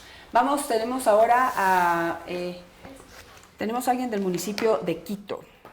Voy a consultar un minutito solamente para que no se me crucen por la cámara. Solamente lo presento. José Morales, secretario de Hábitat y Ordenamiento Territorial del municipio de Quito. José, buenos días y bienvenido. No sé si escuchó todo lo que conversamos aquí con la ministra y con el abogado del ministerio y para que usted nos pueda dar su punto de vista sobre esta normativa. Bueno, sí, logré escuchar que me parece que la mayor parte de la discusión. Yo partiría de que estoy de acuerdo, estamos de acuerdo con una cosa que se ha afirmado, y es la necesidad de proteger el patrimonio moderno. En eso estamos totalmente de acuerdo. El problema es cómo, ¿no? Y ahí nos faltan muchas claridades de parte de la norma nacional, porque si bien es cierto que los municipios tenemos la delegación, ¿no es cierto? Tenemos la potestad de hacer nuestro inventario, de levantar la información, de actualizar las fichas, etcétera, etcétera. La normativa que establece la metodología para la calificación, ¿no es cierto?, y para la catalogación patrimonial, la emite el Estado. Entonces, cuando estamos hablando de edificaciones desde los años 40 para atrás, digamos, hay suficiente normativa y hay bastante claridad y experiencia para cómo hacerlo, ¿no es cierto? Pero cuando estamos hablando ya de edificaciones de arquitectura moderna hay muy pocas claridades, porque son mundos totalmente diferentes, ¿no? Ya nos ha pasado cuando se intenta, ¿no?, calificar, ¿no es cierto?, una edificación más moderna, una edificación de los años 60, por ejemplo, la normativa y la metodología que existe no sirve, ¿no es cierto? Porque, por ejemplo, si estuviéramos hablando del edificio COFIEC, que es un edificio que efectivamente, o de la corporación financiera, que es la fiscalía, ¿no es cierto?, que son edificios muy importantes que sí deberían protegerse, no podemos catalogarle en función de moldeados, de balcones, de tejas, etcétera, etcétera, ¿no es cierto? Como si se puede calificar una edificación del centro histórico, o una edificación de la Mariscal, o una casa de la Floresta. Entonces, nuestra preocupación real es del cómo, ¿no? Porque no hay muchas claridades, y el artículo 54, si no estoy mal, lo tengo aquí a la mano. Sí, a ver, un segundito, por favor, nada más, para no El que fue reformado. Sí, el 54 que ahora es reformado. 41. Exactamente, ¿no es cierto? Lo que establece, permítame que lo lea, pero dice: bienes y objetos pertenecientes al patrimonio cultural nacional, en virtud de la presente ley, se reconocen como patrimonio cultural nacional y por tanto no requieren de otra formalidad aquellos bienes que cumplan con las siguientes consideraciones. De ahí vienen varios, ¿no? Pero tal vez el más preocupante es el que está relacionado con las edificaciones, ¿no? Porque son edificaciones y conjuntos arquitectónicos, templos, etcétera, etcétera, ¿no es cierto?, que fueron construidos hace más de 50 años y que contengan un valor cultural histórico que sea menester proteger. Eso también lo ha mencionado la ministra, pero que sea menester proteger en función de qué, ¿no? Es que, bueno, lo que dice, lo que dicen es que todo va a estar incluido en un reglamento, el cual han trabajado, según dijo, con unas mesas técnicas en cada GAD y con una comisión de expertos en la materia, en donde están algunas universidades, el Colegio de Arquitectos de aquí de Pichincha. Entonces, no sé si usted confía o todo estaría resuelto debería estar resuelto dentro de este reglamento, pregunta 1, y pregunta 2, si ustedes están participando de estas mesas técnicas como municipio de Quito. No, bueno, hay cosas, ¿no? Lo que se refiere a la ministra es del Comité Consultivo de Arquitectura Moderna que creó el Ministerio por resolución, ¿no? Este comité se ha venido reuniendo desde hace algún tiempo, justamente discutiendo cuáles son los parámetros mediante los cuales se debe hacer una protección de la arquitectura moderna, ¿no? Porque, como yo le comentaba, las reglas de juego para arquitectura moderna son absolutamente diferentes. Incluso se había intentado hacer en algún momento la ficha del DOCOMOMO, que es un comité internacional que maneja arquitectura moderna, registro arquitectura moderna, pero en la práctica no funciona y tampoco se ha emitido uno oficial. Nosotros tuvimos una reunión hace poquito tiempo, hace unas 3 semanas, si no estoy equivocado, con el INPC, y justamente les planteamos estas incógnitas, ¿no? Y ellos estuvieron de acuerdo en que todavía hay mucho trabajo que hacer, hay muchas cosas que no están claras de cómo hacer esta clasificación, cómo hacer esta protección. Porque una pregunta que yo les planteé ahí ese día es, a ver, supongamos que efectivamente se aprueba esta reforma, ¿no es cierto? Automáticamente una edificación de 1974 queda protegida sin ninguna otra formalidad, como dice el artículo. Ok, ¿qué grado de protección tiene? ¿No? Porque hay distintos grados de protección. ¿Por qué es tan importante decir esto? Porque en la práctica, y ahí es cuando entramos nosotros ya en nuestra función como municipio, cuando viene el dueño de una de estas edificaciones, nos dice, mire, yo quiero hacer esto, o qué puedo hacer, la forma en la que nosotros respondemos normalmente con bienes patrimoniales es en función de lo que establece la normativa nacional y lo que establece la distinta metodología establecida también a nivel nacional. Pero ahorita no existe esto, no existe. Entonces nuestra preocupación real es esa, ¿no? O sea, ok, de acuerdo, digamos que estuviéramos todos de acuerdo que se debe proteger esos edificios, las edificaciones. ¿Cómo vamos a hacer ¿cierto? Hasta que salga el reglamento, hasta que existe una fecha específica, no sabemos cuánto más puede Ya, tomar. entonces, no se ha llegado a una conclusión. Sí, para la gente que nos está escuchando, porque la ministra insistió mucho en esto, ¿sí? En que nosotros habíamos dicho que ninguna construcción de más de 50 años va a poder ser tocada mientras no haya un reglamento y mientras no haya un inventario que te diga tu casa es y la tuya no es, o tu edificio es, el tuyo no es. ¿Sí? ¿Es así o no es así? Porque insistió aquí como si estuviéramos mintiendo, y cuando le dije si podía de aquí a que hay un reglamento, se podía tocar algún edificio o bien inmueble de más de 50 años, no respondió. Entonces, desde las municipalidades, mientras no haya un reglamento y un inventario, una persona que tenga hoy un bien de más de 50 años que quiera hacerle una intervención, ¿qué le van a responder?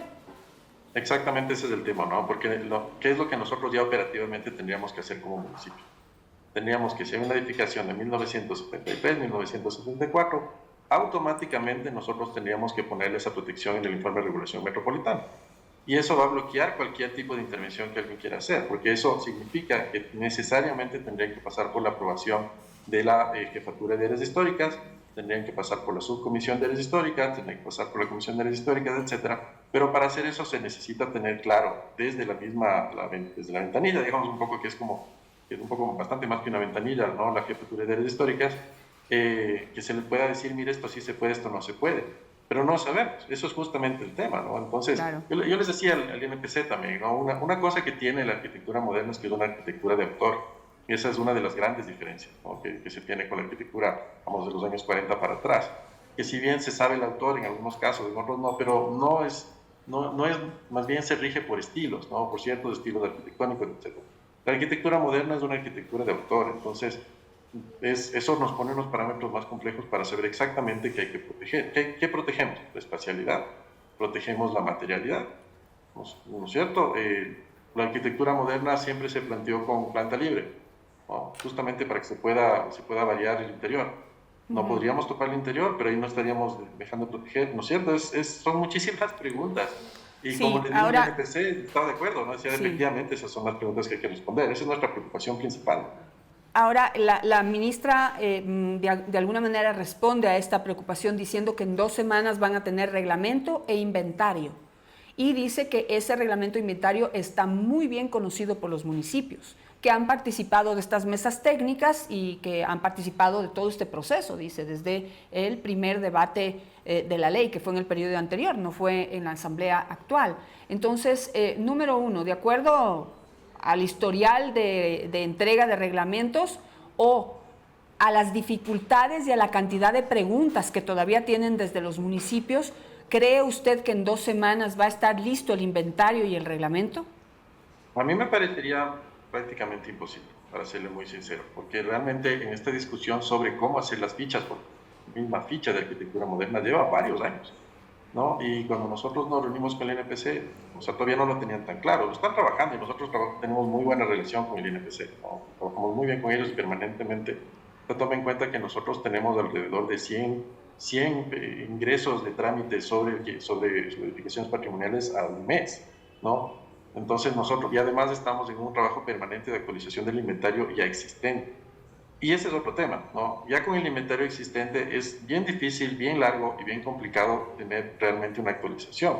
Nosotros ahora en este año hemos logrado adelantar bastante de lo que se tenía, pero realmente en los últimos años no se había avanzado casi nada. Entonces yo no sé si realmente tendrían esas capacidades, ¿no? Sería excelente, ¿no? Porque más allá de que se apruebe o no se apruebe esta reforma de la ley, efectivamente hay arquitectura moderna que hay que proteger y necesitamos tener las reglas de juego claras. Claro. Pero si se lo hace como parecería, ¿no? O sea, al menos así se lo va a entender cuando uno lo lee, que de un solo golpe de repente tendríamos muchísimas más edificaciones de las ya casi 8.000 que tenemos en el municipio de Quito, ¿no? De los cuales están 5.000 en el centro histórico y el resto está en La Mariscal, en Chimbacalle, en La Floresta, ¿no es cierto? En las parroquias, es bien complejo. Y hay otro tema que también nos preocupa muchísimo, ¿no? Que no sé si se ha comentado todavía mucho, pero hay otro artículo, ¿no? Que también, sí, que sinceramente creo que nos preocupa un poco más todavía, que es el artículo 73, ¿no? Que ahora es el artículo 57, que se sustituye al 73, en el que dice que en todos estos casos el INPC tiene que emitir un dictamen favorable vinculante, ¿no? En cualquier propuesta de intervención que se haga en cualquiera de estas edificaciones que formen ahora parte del patrimonio. Claro, ¿cómo Entonces, es ahora? Hoy, si una persona quiere hacer una intervención en una edificación patrimonial, hoy tiene que ir al municipio, y el municipio, ¿cuánto se demora en responderle?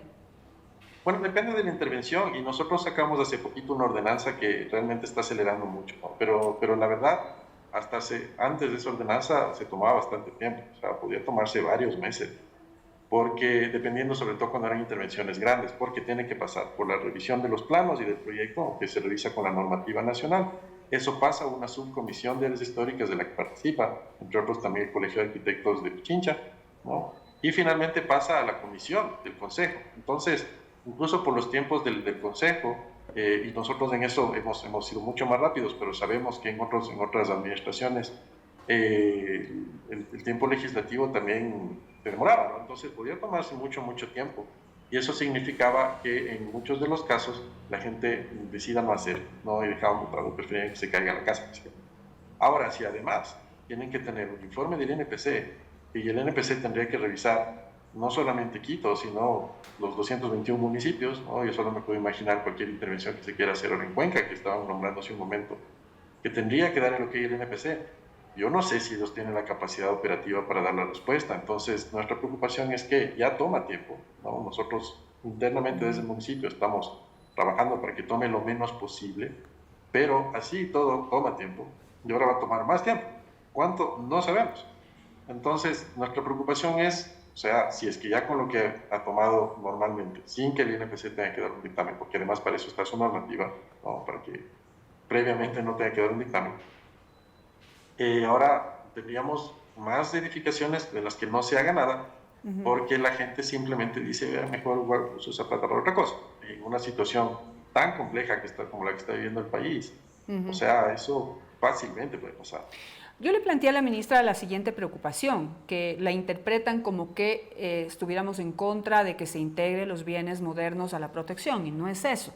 Es una pregunta básica. En Quito, y quizás en otras ciudades más distantes o diferentes a la capital de la República, la situación del patrimonio es preocupante. Yo no podría decir en qué medida y en qué nivel, y la ministra tampoco pudo hacerlo. Es decir, ¿cómo hacemos un incremento de la lista de bienes protegidos si no sabemos cómo está en este momento el patrimonio actual? Le pregunto, ¿cómo está el patrimonio en Quito? Yo tengo este dato aquí, que el 44% le voy a leer textualmente lo que tenía como dato, 44% del patrimonio del centro histórico está destruido, según el Sistema de Información de Patrimonio Cultural del Ecuador. Y bueno, no sé si destruido sea la palabra correcta, pero está deteriorado. Y eso evidentemente los que vivimos aquí en Quito lo vemos, porque el centro de Quito ha ido deteriorándose y Salta está a la vista, ¿no? El deterioro que tiene muchos factores, pero digamos las edificaciones físicas están muy deterioradas. ¿Qué pasa? ¿Por qué si el municipio tiene 90 millones de dólares para proteger las edificaciones, ¿por qué están en mal estado? Ahí hay un dato que yo entiendo, el abogado que estaba, ¿no es cierto? No conozco el nombre, y la ministra, yo creo que no lo dieron muy preciso, ¿no? Y es que si bien los municipios tenemos esos recursos, y hay que ver cuánto de eso realmente nos ha llegado, porque realmente el gobierno central debe mucha plata a los municipios, ¿no? Más allá de la capacidad de ejecución de cualquiera de los municipios.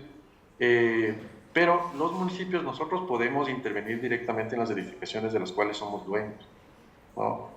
Y eso independientemente de ahí una ordenanza. Entonces, ¿qué es lo que se hace normalmente? Por ejemplo, cuando se interviene en las iglesias, se lo hace mediante un convenio con los sacerdotes o con la comunidad, con quien quiera que tenga a cargo ese bien.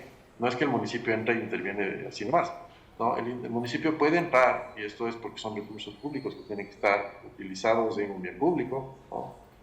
Puede entrar cuando son edificaciones propias. Muchas de estas edificaciones privadas, más bien lo que hacen es, nosotros les ayudamos, por decir de alguna manera, o les motivamos, Les apoyamos a través de los distintos programas de protección del patrimonio. Por ejemplo, el programa de la quinta fachada, que ayuda a resolver el tema de las cubiertas, que en el caso de la construcción con tierra, con adobe, con tapial es fundamental, ¿no? El ponga a punto tu casa, los temas de pintura de fachadas, a veces también hacemos nosotros directamente la pintura y el mantenimiento, pero siempre son proyectos internos. Hay que tomar en cuenta también un tema que no están tomando en cuenta. Una de las principales razones por las que el patrimonio está en problemas, ¿no es cierto?, y varias casas se terminan perdiendo, es porque suelen tener serios líos legales, ¿no? Muchas veces son herencias, ¿no? Tienen juicios de herencias, y ahí es muy difícil intervenir. Es muy difícil intervenir, incluso logrando un acuerdo, ¿no es cierto?, un convenio, etcétera, ¿no? Entonces, tampoco es que el municipio pueda entrar y expropiar 5.000 edificaciones.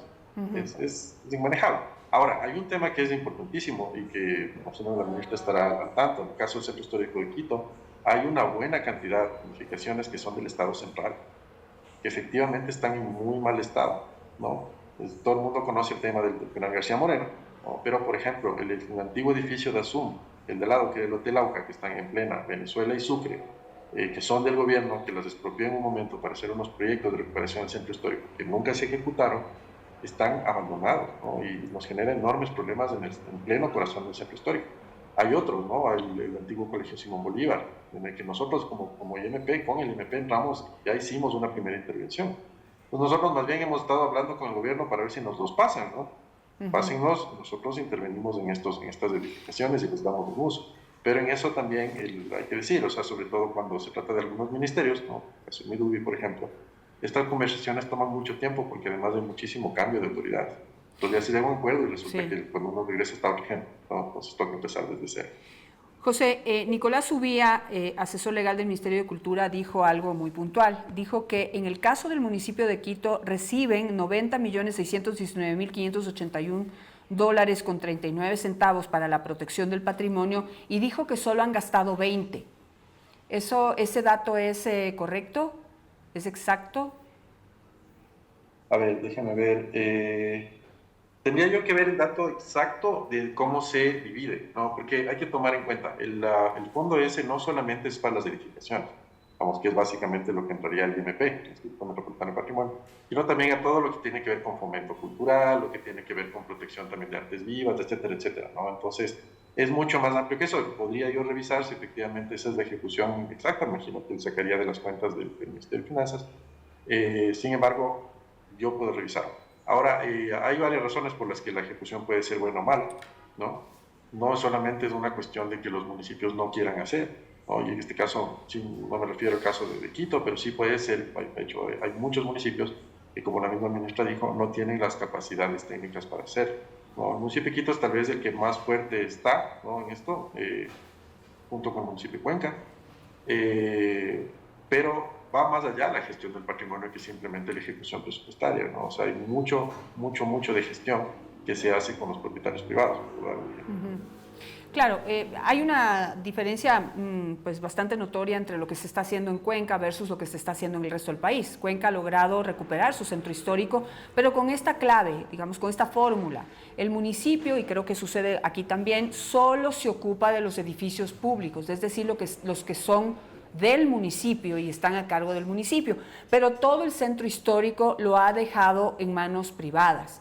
Ahora, ¿cómo habrán hecho para motivar a la empresa privada a que invierta en la reconstrucción y rescate del centro histórico de Cuenca, toda vez que, por ejemplo, hacer una intervención, conseguir una línea de crédito no es muy fácil porque no hay cómo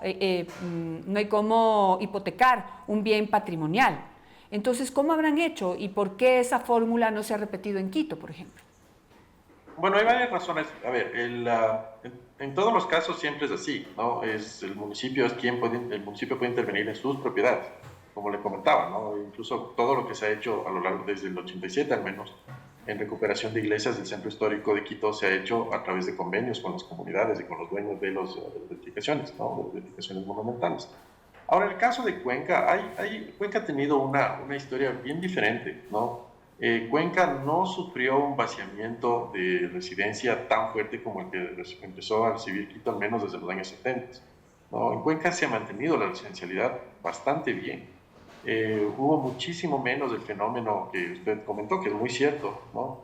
De que las casas se abandonaron o se vendieron y se convirtieron en bodegas. Eso en Cuenca no pasa tanto, o sea, y de hecho ya lleva algún tiempo generándose toda una oferta más bien de hoteles y demás, ¿no?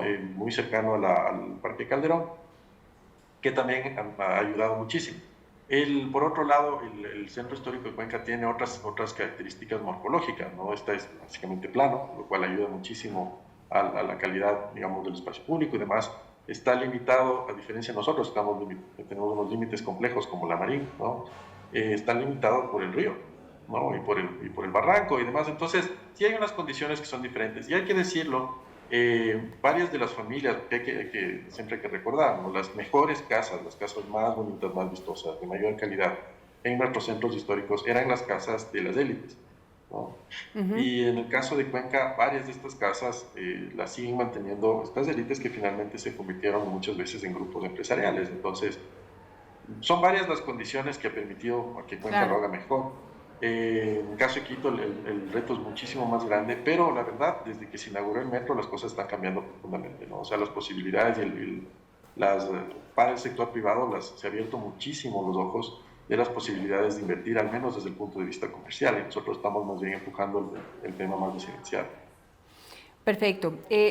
Hay un punto que no logré finalmente plantearlo a la ministra porque se centró la discusión en otros puntos, pero está justamente este proceso sancionatorio no logró definir qué tipo de sanciones, a qué tipo de sanciones están expuestos los GATS, los distintos municipios, por no cumplir con la protección y el rescate ya no solamente de los bienes patrimoniales de antes de 1940, sino estos nuevos de más de 50 años. Entonces, ¿eso le levanta algún tipo de preocupación sobre las sanciones que se puedan implementar? Bueno, sí, digamos, no es que esté en contra de que se sancione lo que hay que sancionar. Efectivamente, hay municipios que pueden, por ejemplo, no haber tenido ningún cuidado con su patrimonio, incluso destruirlo a propósito, ¿no? Eso pasa. Sobre todo en municipios más pequeños en los que normalmente, claro, porque en Quito los sectores inmobiliarios que pueden ser juzgados o lo que fuere, ¿no? Son como corporaciones, ¿no? Por más que se les reconozca por sus dueños o lo que sea. Pero en el caso de municipios más pequeños a veces es un concejal, ¿no? O el mismo alcalde que bota la casa, ¿no? Cosas así. Entonces ese tipo de cosas está muy bien que se sancionen. Un poco la preocupación es lo que nos está pasando a los municipios, ¿no? Nosotros sentimos muchísimas limitaciones en nuestra capacidad real ya de planificar, porque entre que los jueces nos ponen acciones de protección por cualquier cosa, ¿no? O sea, es impresionante, ¿no? Como los jueces incluso toman decisiones 100% técnicas y uno no entiende de dónde, ¿no? Además equivocadas, ¿no? En algún momento la Contraloría también lo ha hecho. La Superintendencia de Ordenamiento Territorial, o sea, nosotros nos llegan pedidos de información todas las semanas, ¿no? O sea, realmente hasta uno ya se cuestiona, ¿no? Y además ahora, si es que no tengo yo muy claro cuáles son estas sanciones, no las he revisado, la verdad, ni el mecanismo, pero sí se corre el riesgo, o sea, yo creo que todo el municipio estamos un poco preocupados de que ahora ya no, o sea, nos sentimos un poco atados de manos, ¿no? Como vean, tomamos cualquier decisión, por más técnica y sustentada que esté, puede venir mañana un juez, o puede venir, no sé, un ministro, o puede venir un superintendente, sin el mismo bagaje técnico, ¿no? Que pasa, y simplemente toma una decisión de algo que no le gusta o que no le parece y entra la sanción. Entonces sí es muy complejo, ¿no? O sea, claro. José, es difícil. Hay otra cosa que dijo la ministra, y también lo sostuvo también el abogado que la acompañó, que de acuerdo a la nueva normativa, a las reformas que han hecho, ahora el Ministerio de Economía, digamos, tiene que haber esta preasignación presupuestaria o este remarque dentro del envío de dinero desde el Ministerio de Economía a los municipios, diciendo esto es para su gasto general, presupuesto general, y esto de aquí no me toca porque es para patrimonio. ¿Eso es posible? Bueno, yo se lo hacía así con el Consal, ¿no? El Consal se manejaba así. No le veo, digamos, de parte de Quito no le veo ningún problema, más allá de que pueda haber alguna dificultad administrativa, pero en principio nosotros ya lo hacemos, ¿no? el municipio de Quito tiene muy claramente delimitado qué se usa para educación, qué se usa para cultura, etcétera, etcétera. Tenemos una institucionalidad bastante armada, ¿no? Entonces, aquí tenemos una institución que es el IMP, que se encarga específicamente de los temas de patrimonio, que tiene su presupuesto. Tenemos una Secretaría de Cultura que en cambio se encarga con su presupuesto de la parte más inmaterial.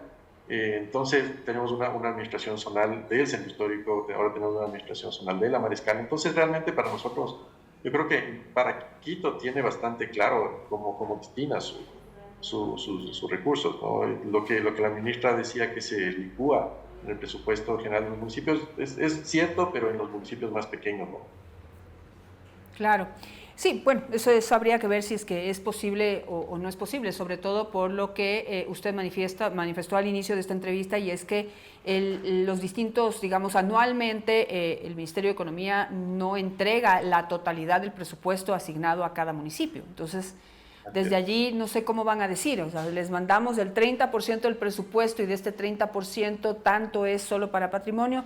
Eso realmente me quedó la duda de cómo en la práctica se va a llevar. Ellos están tal vez tomando en cuenta que una irrealidad de que al inicio de cada gestión, de cada año fiscal, se le entrega el 100% del presupuesto al municipio, y de ahí pues tiene un presupuesto que puede programar para gastar durante todo el año asignado a patrimonio. Eso no es posible. ¿Cuántos bienes considera usted que podrían integrarse o que cumplirían con estos requisitos de histórico y patrimonial? O sea, que cumpla con los valores históricos y patrimoniales. Tomando en cuenta, y lo digo, lo hablo desde mi ignorancia arquitectónica, pero si estamos tomando en cuenta edificaciones como COFIEC, CFN, son edificios, digamos, que tienen un valor, pero no sé hasta qué punto son más o menos que otros. ¿Cuántos edificios o cuántas edificaciones en esa misma línea podrían incluirse? Es decir, de los 8,000 bienes que tiene hoy protegidos el municipio de Quito, ¿cuántos más tendrá que proteger? Y con el mismo presupuesto, dijo, con el mismo presupuesto. ¿Eso cómo lo ve usted? Bueno, es muy difícil de saber, la verdad, porque depende mucho ya cómo se aplica esto, si se llega a aplicar. Si es que se aplica de un solo golpe, como parecería que se está sobreentendiendo, realmente sería una cantidad gigantesca, ¿no? Y además estaría una buena cantidad de edificaciones que no necesariamente tienen ningún valor. Entonces, lo que a mí se me ocurre que les podría pasar es que, como se hizo en algún momento en la Mariscal, que se arme como un catálogo o una protección temporal mientras se hace la ficha de cada uno de esos y se decide cuáles entran y cuáles no, pero es un trabajo gigantesco. Lo más lógico sería tener muy claramente cómo levantar esto y más bien agarrarse de lo que dice el mismo artículo, de que sea menester proteger, ¿no? Entonces, ese sea menester proteger tiene que estar clarito, ¿no? O sea, clarito en un baremo, en una ficha, en una reglamentación, pero muy claro. Y muy bien sustentado, porque es cierto lo que dice la ministra, sí falta mucho de comunicación y demás, pero también hay que ser consciente. Cómo están funcionando las cosas, o cómo han funcionado los últimos 20 años al menos, normalmente una persona siente que cuando le declaran patrimonial su bien es un pasivo, ¿no? O sea, lo siente como una afectación. Pues estamos diseñando distintas maneras para que esto cambie, pero es bien difícil de cambiarlo, ¿no? No solamente es un tema de convencer a la gente, veas que vale la pena proteger, y dice, sí vale la pena proteger, pero ¿con qué plata, no? Claro. Y ese es quizá el principal problema en la ciudad de Quito, que debe repetirse quizás en otras ciudades del país con mayor complejidad, porque digamos, no se puede comparar tal vez uno de los factores del nivel económico de las personas que se desarrollan aquí en la ciudad de Quito versus las personas que están en cantones mucho más pequeños. Pero bueno, vamos a ver qué es lo que sucede. Ahora, otra discusión y que pues el abogado del Ministerio de Cultura se atrevió a decir que es totalmente falso. ¿Es real o no es real el hecho de que el valor de restauración por metro cuadrado en una edificación patrimonial es mucho más alto o es más alto dependiendo de la antigüedad o del nivel de destrucción que tenga, según entiendo, en casas patrimoniales o en edificaciones patrimoniales? ¿Es así o no? A ver, lo que dijo el abogado es parcialmente cierto. Lo que él trató de decir, digamos, es que no se puede comparar una edificación, por ejemplo, hecha con techo de madera, teja, tapial, adobe, piedra, ¿cierto? Que tiene sus particularidades y sus dificultades para hacer cualquier intervención, ¿no? Como una edificación de los años 70 que fue hecha en hormigón armado. Efectivamente es así, o sea, la dificultad de intervenir no es lo mismo. Entonces, claro, sí es comparar como peras con manzanas, ¿no? No es comparable. Pero lo que sí es verdad es que al aumentar el tiempo, ¿cierto?, que uno tendría que tener para aprobar cualquier intervención, porque fíjese, ahorita usted podría hacer una intervención, una edificación de estas y cambiarle todos los vidrios, ¿no? O pintarlo entero. Desgraciadamente se pinta el hormigón visto, que es lo que le hacen al pobre Benalcázar Mil cada 2 meses, creo, ¿no? O intentaron pintarle a la iglesia de la Dolorosa, cosas así. Pero ahora, en otro tipo de edificación, uno puede sacar con trabajos varios y hacer una intervención relativamente menor, ¿no? O sacar una licencia y hacer una intervención, una presión, lo que fuera. Ahora tendría que pasar por áreas históricas, tendría que pasar por la subcomisión, tendría que pasar por la comisión, tendría que tener lo que hay del INPC. O sea, solo en los tiempos adicionales, ahí se suman los costos. Claro, pero digamos por simple lógica y sentido común, digamos, no sé cómo operará esto en las edificaciones modernas, habría que ver el tipo de materiales que tienen y todo, pero José, es que hoy, por ejemplo, los materiales que se utilizan hoy son mucho más, hay algunos materiales mucho más baratos que lo que se utilizó en los años 70 o 60 o 50. Un ejemplo, por ejemplo, en esas casas que son de hace 50 años, los pisos son de madera. Y yo no sé si la normativa obligue a la persona a mantener los pisos de madera. Hoy los pisos son pues estos materiales que simulan ser madera, pero no son madera. Hoy las estructuras simulan ser madera y son de plástico. O son estructuras metálicas, que son mucho más baratas que las estructuras con cemento y acero, como se hacía antes. Entonces, definitivamente, el momento en que uno esté sujeto a un bien, a que su bien se convirtió en patrimonial, el hecho de hacer cualquier tipo de reforma a ese bien sale mucho más costoso. ¿Cuánto más costoso? Quizás ahí está, depende de cuánto sale la intervención y todo, pero tiene que haber un valor promedio por metro cuadrado. El valor promedio por metro cuadrado de restauración de un bien patrimonial, independientemente del año que sea, siempre va a ser mucho mayor que la intervención que uno le pueda hacer a un bien que no está declarado patrimonial, porque pues en un bien que no está declarado patrimonial uno puede quizás mantener la fachada, porque así se quiso, pero adentro puede botar todo y levantarlo de nuevo con material mucho más barato y moderno. Bueno, dependiendo del bien patrimonial también se puede, ¿no? O sea, creo que un buen ejemplo es la estación del metro. Hoy funciona muy bien. También el Banco de Pichincha, que se hizo al de la García Moreno, si no estoy mal, también mantiene la fachada y más bien hizo una intervención en hormigón dentro. ¿Y esto por qué se hace? Porque dentro ya no había nada, ¿no? A veces están vaciadas las casas también, o están súper intervenidas. Mucho tiene que ver el grado de intervención, ¿no? Cuando las casas, para seguir hablando de casas, cuando las casas se han mantenido casi iguales de cuando se construyeron, lo que se debe hacer es más bien obtener eso, ¿cierto? Mejorarlo y mantenerlo. Pero si es que están muy intervenidas, sí se puede hacer otro tipo de intervenciones. Pues es justamente de eso a lo que yo me refiero cuando hablé al principio del grado de protección, ¿no? Porque, por ejemplo, cuando se tiene un grado de protección absoluta, que tiene, por decirle un ejemplo gigante, ¿no? La iglesia de San Francisco, el convento de San Francisco, o sea, ahí meter algo de hormigón armado que se vea, ¿no? Se puede meter cosas que sí no se vean, ¿no es cierto? Para sostener mejor la estructura, lo que sea. Pero poner algo ahí hipermoderno sí sería muy complejo. Pero si se tiene una casa en la Floresta, por ejemplo, ¿no? Que tenga una protección parcial, y está prácticamente destruida por dentro, entonces tranquilamente se puede dejar solo despachado, o sea, depende mucho. Y eso son justamente la dificultad de qué pasa con el patrimonio moderno, ¿no? El patrimonio moderno, en esencia, es cambiante, ¿no? Y la misma ministra lo dijo, o sea, el patrimonio es cambiante, en el caso del patrimonio moderno más aún, ¿no? Entonces, los parámetros para saber qué se puede y qué no se debe hacer para proteger esa condición patrimonial, si no están claros, lo que va a causar es que se va a paralizar.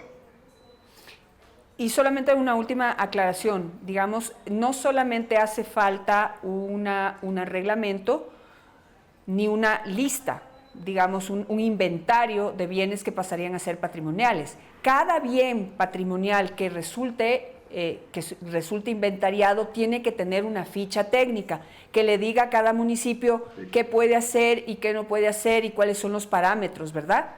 Y Así justamente es, en la elaboración de esa ficha técnica, por naturaleza y complejidad, se pueden demorar meses. ¿Es así? Así es. Es así, porque a ver, dos cosas. La primera, los municipios levantan la ficha, o sea, y deciden cuál es el grado de protección, pero se lo hace en un diseño de ficha, ¿cierto?, que la hace el INPC, la hace el Ministerio, en base a su propia normativa, ¿cierto? Y ahí están los parámetros, la calificación y todo lo demás. Pero además de esas fichas sí hay que sentarse, hay que enviar al INPC normalmente. El INPC sí las revisa, las devuelve cuando cambia alguna cosa. Entonces ese ir y venir es largo, ¿no? O sea, es realmente largo y complicado. Entonces, por supuesto, si es que queremos poder tener fichas bien claritas de qué es lo que puede o no puede pasar en cualquiera de estos bienes, eso no va a ser inmediato, va a tomar tiempo. Una última pregunta, solamente para que quede totalmente claro. En el municipio de Quito, ¿tenían conocimiento de que en esta reforma que se estaba trabajando desde la administración anterior, es decir, desde la asamblea anterior, iban a incluir los bienes de más de 50 años en la normativa para que sean protegidos? ¿Ustedes conocían? ¿Esto fue socializado? No, no fue socializado. Nosotros, de hecho, no hemos recibido nunca la versión final. La que yo estoy revisando siempre es la que nos bajamos de la página de la asamblea. Esa es la que nosotros estamos utilizando, ¿no? Porque había una que empezó a rondar por redes y de hecho nos enteramos así. Luego empezamos a ver en redes y decimos, ¿qué está pasando? Y le pedimos cita al INPC justamente por eso. Y le planteamos y nos sentamos, hicimos un análisis con ellos y todo lo que les estoy contando ahora les planteamos a ellos también. Y en buena medida el INPC estuvo de acuerdo, o sea, dijeron efectivamente todo eso es lo que hay que hacer y más bien podríamos sentarnos para hacerlo conjuntamente y nosotros dijimos felices de la vida lo hacemos.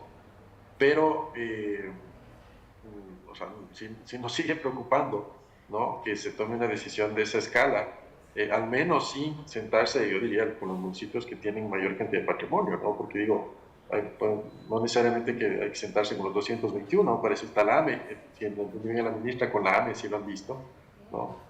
Pero la AME no necesariamente tiene los parámetros que sí podemos tener. Pero, Cuenca, José, yo le cuento una cosa, pues hoy conversaré nuevamente con Patricio Maldonado, presidente de la AME. Yo lo llamé el jueves pasado para preguntarle si conocía de la introducción de esta reforma, el literal E del artículo 41, que amplía de 1940 a los bienes que tienen más de 50 años como bienes que deben inventariarse y patrimonializarse.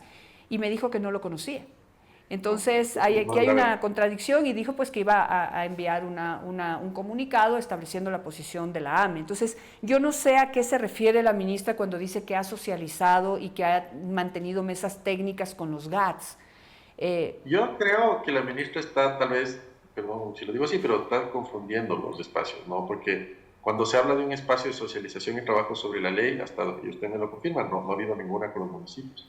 El espacio de trabajo que existe son las mesas técnicas con el Comité de Arquitectura Moderna, ¿no?, en el que participa y al municipio de Quito también nos invitan. Nosotros no formamos parte del comité, pero nos invitan y eso sí, en eso sí estamos, ¿no? Como le digo, con el INPC trabajamos muy bien, pero me parece que cuando ella lo dice, está mezclando los dos espacios. Claro, o sea, digamos, ustedes forman parte de este comité técnico que estaba, me imagino, corríjame usted si me equivoco, pensando en qué se puede hacer y cómo integrar a estos bienes modernos dentro de los que deben ser protegidos y patrimonializados, pero no estaban al tanto de que lo iban a hacer, iban a cambiar la normativa ahorita para ya empezar a integrar esos bienes a la protección de cada municipio. ¿Es así? Así es. Nosotros no formamos parte oficialmente de ese comité, nos invitan a algunas de las reuniones y las mesas, nosotros participamos sobre todo desde el IMP, pero más allá de eso, y en este comité lo que se ha venido trabajando es principalmente la ficha para arquitectura moderna y los parámetros para elaborar esta ficha. Pero más allá de eso, haber tenido alguna mesa técnica en la que se haya planteado un tema así tan fuerte, que nosotros no tenemos ningún conocimiento. Perfecto. José Morales, le agradezco muchísimo por estar esta mañana con nosotros. Es el secretario de Hábitat y Ordenamiento Territorial del municipio de Quito. Yo creo que hay que seguir conversando, José, porque, y estoy totalmente fuera de tiempo, pero quisiera dejar esto como un abreboca, porque a pesar de que la ministra dijo que aquí estamos oponiéndonos a que se integre toda la arquitectura moderna, no es así. El tema aquí es, por ejemplo, yo tengo una preocupación y se lo planteé al alcalde Pavel Muñoz en campaña electoral. O sea, le planteé dos cosas. ¿Qué se va a hacer para poder recuperar el centro de Quito, que está en permanente o en franco deterioro? Y por otro lado, otros sectores más modernos como la 10 de agosto. Y él me dijo que tenía dentro de su plan de gobierno un proyecto para recuperar la 10 de agosto, que es una arteria que atraviesa toda la ciudad. Y que fíjense, aquí les pregunté aquí a los jóvenes que trabajan conmigo, no hay razón para pasar por la 10 de agosto. O sea, no hay nada que a uno le llame a pasar por la 10 de agosto cuando fue en algún momento pues estaban ahí los bancos, había mucho comercio y había muchas razones para ir a la 10 de agosto, ¿no? Era además una vía de desfogue muy buena para la ciudad, pero hoy ya nadie va por allá y eso pues se cae a pedazos. Entonces, evidentemente estamos de acuerdo con recuperar toda la arquitectura moderna, proteger lo que haya que proteger, pero no lo vemos en camino. ¿Qué nos puede decir usted sobre estos planes que planteó el alcalde? Bueno, en el centro histórico estamos ya ejecutando la primera parte del plan. Estamos trabajando ya en las 12 manzanas alrededor de la Plaza Grande, ¿cierto? Con un trabajo intersectorial. Incluye el control de ventas informales, incluye también el abordaje de habitantes de calle, limpieza permanente, pero también intervenciones físicas, ¿no? Hemos instalado nuevos basureros, se renovó los basureros soterrados que estaban en mal estado. Estamos colocando alrededor de 95 lámparas solares. Esto está funcionando muy bien, sobre todo ahora con los apagones, ¿no? Imagínense el peligro en medianoche estar en tiniebla en el centro histórico, ¿no? O en cualquier parte de la ciudad, no solo el centro histórico. Entonces están funcionando bien estas lámparas y estamos haciendo una intervención bastante importante sobre la calle Benancasa, con ampliación de aceras, arborización. Estamos sembrando más de 170 especies de árboles. Igual eliminando, ¿no es cierto?, y mejorando los cruces peatonales, todo ese tipo de intervención, porque nuestra apuesta es no solo lograr que el centro sea habitado, sino que sea habitable. Sí, eso principalmente quiere decir que hay que invertir efectivamente en las edificaciones, pero hay que invertir muchísimo en espacio público, porque no nos sirve de mucho si es que puertas para adentro está muy lindo, pero hacia afuera todavía está complicado, no hay ni cómo caminar. Entonces, eso es lo que estamos haciendo en este momento. Tenemos hasta fin de año, tenemos ya el plan armado, el plan integral del centro histórico, en el que también estamos nosotros buscando cómo fortalecer las zonas del centro que normalmente no se les pone mucho el ojo, pero que sí mantienen gente viviendo ahí, y esa gente hay que cuidar, ¿no? El caso de San Juan, el caso de la Loma Grande, el caso de la misma Tola, que ahora está siguiendo un proceso de transformación. Entonces, eso lo tenemos, lo estamos elaborando y estamos ejecutando también. En el caso de la 10 de agosto son varios tipos de intervenciones. Principalmente estamos buscando justamente con la empresa de Hábitat ver cómo podemos recuperar algunas edificaciones, ¿no? Estamos lanzándonos primero desde ahí, y justamente con el Estado, lo mismo que estamos haciendo en el centro, viendo cómo más bien nos pueden entregar a estas edificaciones. Veníamos, por ejemplo, tratando de ver cómo nos pueden pasar el antiguo edificio del Ministerio de Finanzas, ¿no? Para más bien hacer proyectos ahí integrales, ¿no? Mantener vivienda, comercio, etc. Claro, y el resto, misma situación, son edificios privados a la que el dueño, me imagino, no le ve sentido invertirle ahí en la recuperación si no hay ningún proyecto turístico, comercial, financiero, no sé, de que la 10 de agosto se convierta en algo. Pero si voy a meterle plata a eso y pues por ahí no hay cómo ni siquiera transitar, porque crítica constructiva, las veredas son imposibles, no son caminables, sobre todo si uno es mujer y va en tacos. Por suerte ahora está muy de moda andar con zapato deportivo, pero andar en cualquier circunstancia, andar por las veredas en la ciudad en general es muy complicado. Y la 10 de agosto es un ejemplo. Ahí en toda la ciudad, ¿no? Nosotros ahí hemos dado un giro de timón importantísimo, ¿no? Cuando nosotros llegamos, Lemó ni siquiera topaba las veredas, hay que decirlo, no las topamos, ¿no? Ahora Lemó se centra primero en las veredas, y eso yo creo que es importantísimo, ¿no? Pues muchísimo lo que hay que hacer todavía, lo que se ha hecho en la Colón, lo que se hizo en la Patria, lo que estamos haciendo en la Benalcázar, hemos hecho en algunas zonas también en Quitumbe, justamente eso, ¿no? Apostarle a tener veredas de calidad, sin obstáculos que sean transitables, Porque sí, efectivamente, ¿no? O sea, caminar en tacos es imposible, pero empujar un coche de bebé es peor, ¿no? O llevar una maleta, ¿no? Es imposible. Entonces nosotros sí le estamos apostando a ese giro de timón, de que esta tiene que ser una ciudad con espacio público de calidad y principalmente las veredas tienen que ser de calidad. Estamos invirtiendo en ese sentido. Bueno, pues veamos ahora cómo termina esto. Esta es una normativa que tiene chance hasta este jueves para ser vetada o aprobada tal y como está. No sé si desde el municipio de Quito piensan hacer algún comunicado o enviar algún comunicado directo a la presidencia o hacerlo público, justamente pensando en todas estas dificultades que hay que contemplar antes de hacer una aprobación de la normativa tal y como está, que por cierto parece que es ilegal, porque aquí pues el abogado dijo, ¿no?, que sí pueden integrar nuevos artículos a la discusión en la Asamblea Nacional en segundo debate. La asambleísta Anabel Cordero dijo que no, voy a encargarme de averiguar quién tiene la razón, pero independientemente de eso, pues no sé si el municipio se va a pronunciar oficialmente. Bueno, nosotros tuvimos las mesas de trabajo ahí sobre este tema específico con el INPC, ¿no? Les expresamos nuestras preocupaciones, estuvieron de acuerdo, quedaron más bien convocarnos de nuevo, pero estamos justamente, y si puedo, voy a tratar de mandar el día de hoy, una comunicación directa a la ministra y al INPC, ¿no?, expresando estas preocupaciones que creo que son totalmente válidas. Y también le hemos planteado estos temas al señor alcalde, que me imagino tratará de hacer algún contacto con el presidente. Perfecto, si es que van a hacer y nos pueden compartir ese comunicado, si es que es posible, pues nos ayudaría muchísimo, sobre todo por esta... yo creo que la gente tiene que tener claras las cosas, cuál es la realidad, en qué consiste el cambio que están proponiendo y cuáles son las dificultades que van a tener los distintos municipios para poder aplicarla y que están sujetos a sanciones. Entonces, eso yo creo que hay que tener el panorama completo para poder tener una apreciación total de lo que se va a hacer. Entonces, si nos pueden compartir una ya opinión o comunicado oficial del municipio, le agradecería muchísimo con esta intención que le acabo de manifestar. Pero estaremos muchas pendientes. gracias. Tal vez solo para cerrar, repetir lo que dije al principio. Estamos más que de acuerdo que se debe proteger el patrimonio moderno. De hecho, nosotros mismos como municipio estamos haciendo nuestros propios esfuerzos, estamos elaborando incluso unos listados, ¿no?, para si es que se demoraba más el tema, más bien nosotros empezar a proteger. Pero hay que hacerlo bien, ¿no? O sea, tener muy claro, porque finalmente se está afectando, ¿no?, un bien privado, ¿no? Él está generando una afectación. Y esa afectación tiene que estar lo suficientemente sustentada, ¿no? Y si es que no hay una normativa, no hay una metodología súper clara, es muy difícil sustentar esa afectación, ¿no? Simplemente porque, o sea, claro, la ley dice que de tal fecha, ¿no? Nadie dice que, a diferencia de lo que puede pasar en el centro histórico, ¿no es cierto?, en el que lo que se está protegiendo es un conjunto, independientemente de la calidad de cada una de las casas.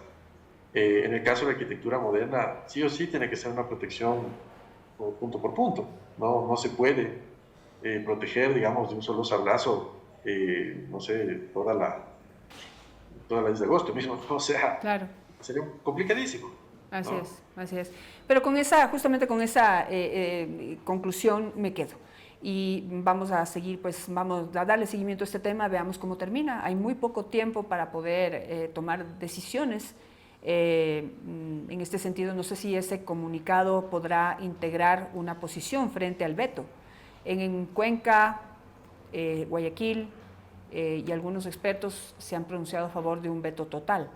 Yo no sé si se necesite un veto total, porque la ley contempla otros aspectos que son muy positivos. Mucho más amplia la ley. Sí, pero no sé si tengamos el tiempo para un veto parcial. Claro, probablemente ya no. Me quedo con eso. Gracias, José. Muchísimas gracias. A ustedes también muchas gracias por seguir esta discusión. Esto se va a reprisar a las 6 de la tarde, lo van a ver ustedes nuevamente. Además, vamos a encargarnos de difundir los extractos de lo más importante que han dicho nuestros invitados el día de hoy. Simplemente como conclusión, ¿sí?, porque pues, durante la entrevista con la ministra y su abogado se hicieron algunas acusaciones y eso creo que debe quedar muy en claro. Nuestro interés como medio de comunicación, primero, fue hacer público algo que nadie conocía. ¿Quiénes son nadie? Ni la ciudadanía en general. Y como ustedes pueden ver, los GATS tampoco lo conocían. ¿Qué conocían? El interés de ir hacia la protección de la arquitectura moderna, que en eso todos estamos de acuerdo, pues incluido este medio de comunicación, aunque pues lo que opinemos nosotros no influye en lo que finalmente se decida, eso tienen que hacerlo las autoridades. Pero en el concepto de proteger la arquitectura moderna, creo que estamos todos de acuerdo, hay que ir hacia allá. Como dijo José Morales, el tema es cómo lo van a hacer. Y el haber cambiado la normativa de un debate a otro sin haberlo socializado, está catalogado como algo preocupante.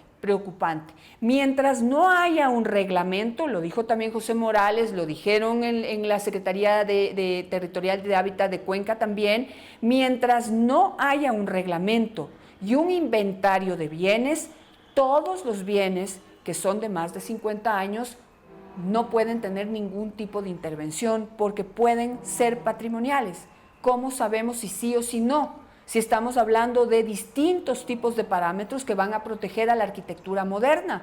¿Cuáles van a ser? ¿Cómo sabes si tu edificio, que está hoy en la 10 de agosto, por poner un ejemplo, es patrimonial o no es patrimonial? O tu casa o edificio que está en la Floresta, o en la Mariscal, o en cualquier sector de la ciudad de Quito que va desde Solanda hasta el Inca, que es la fotografía que había en 1974 o hasta 1974 de la ciudad de Quito. Lo mismo ocurre en todo el país. Entonces, hasta que no haya claridad, hay una dificultad para poder intervenir en esos bienes. Y eso no lo estoy diciendo yo, lo están ratificando, hoy lo acaba de ratificar José Morales. ¿Sí? Y sobre los bienes que ya queden inventariados tampoco van a poder hacer nada rápido, porque no se trata solo del reglamento y el inventario, se trata de que cada bien que quede inventariado tenga una ficha técnica que le diga al dueño qué puede hacer y qué no puede hacer. Hasta ahí vamos en esta discusión, que hay tiempo hasta este jueves para un veto total o parcial de esta normativa. Veamos qué decide el presidente de la República. Vamos a seguir en esta discusión. Mañana invitaremos nuevos expertos o interesados en esta materia o conocedores de esta materia para poder seguir aportando en este debate. Gracias por su atención.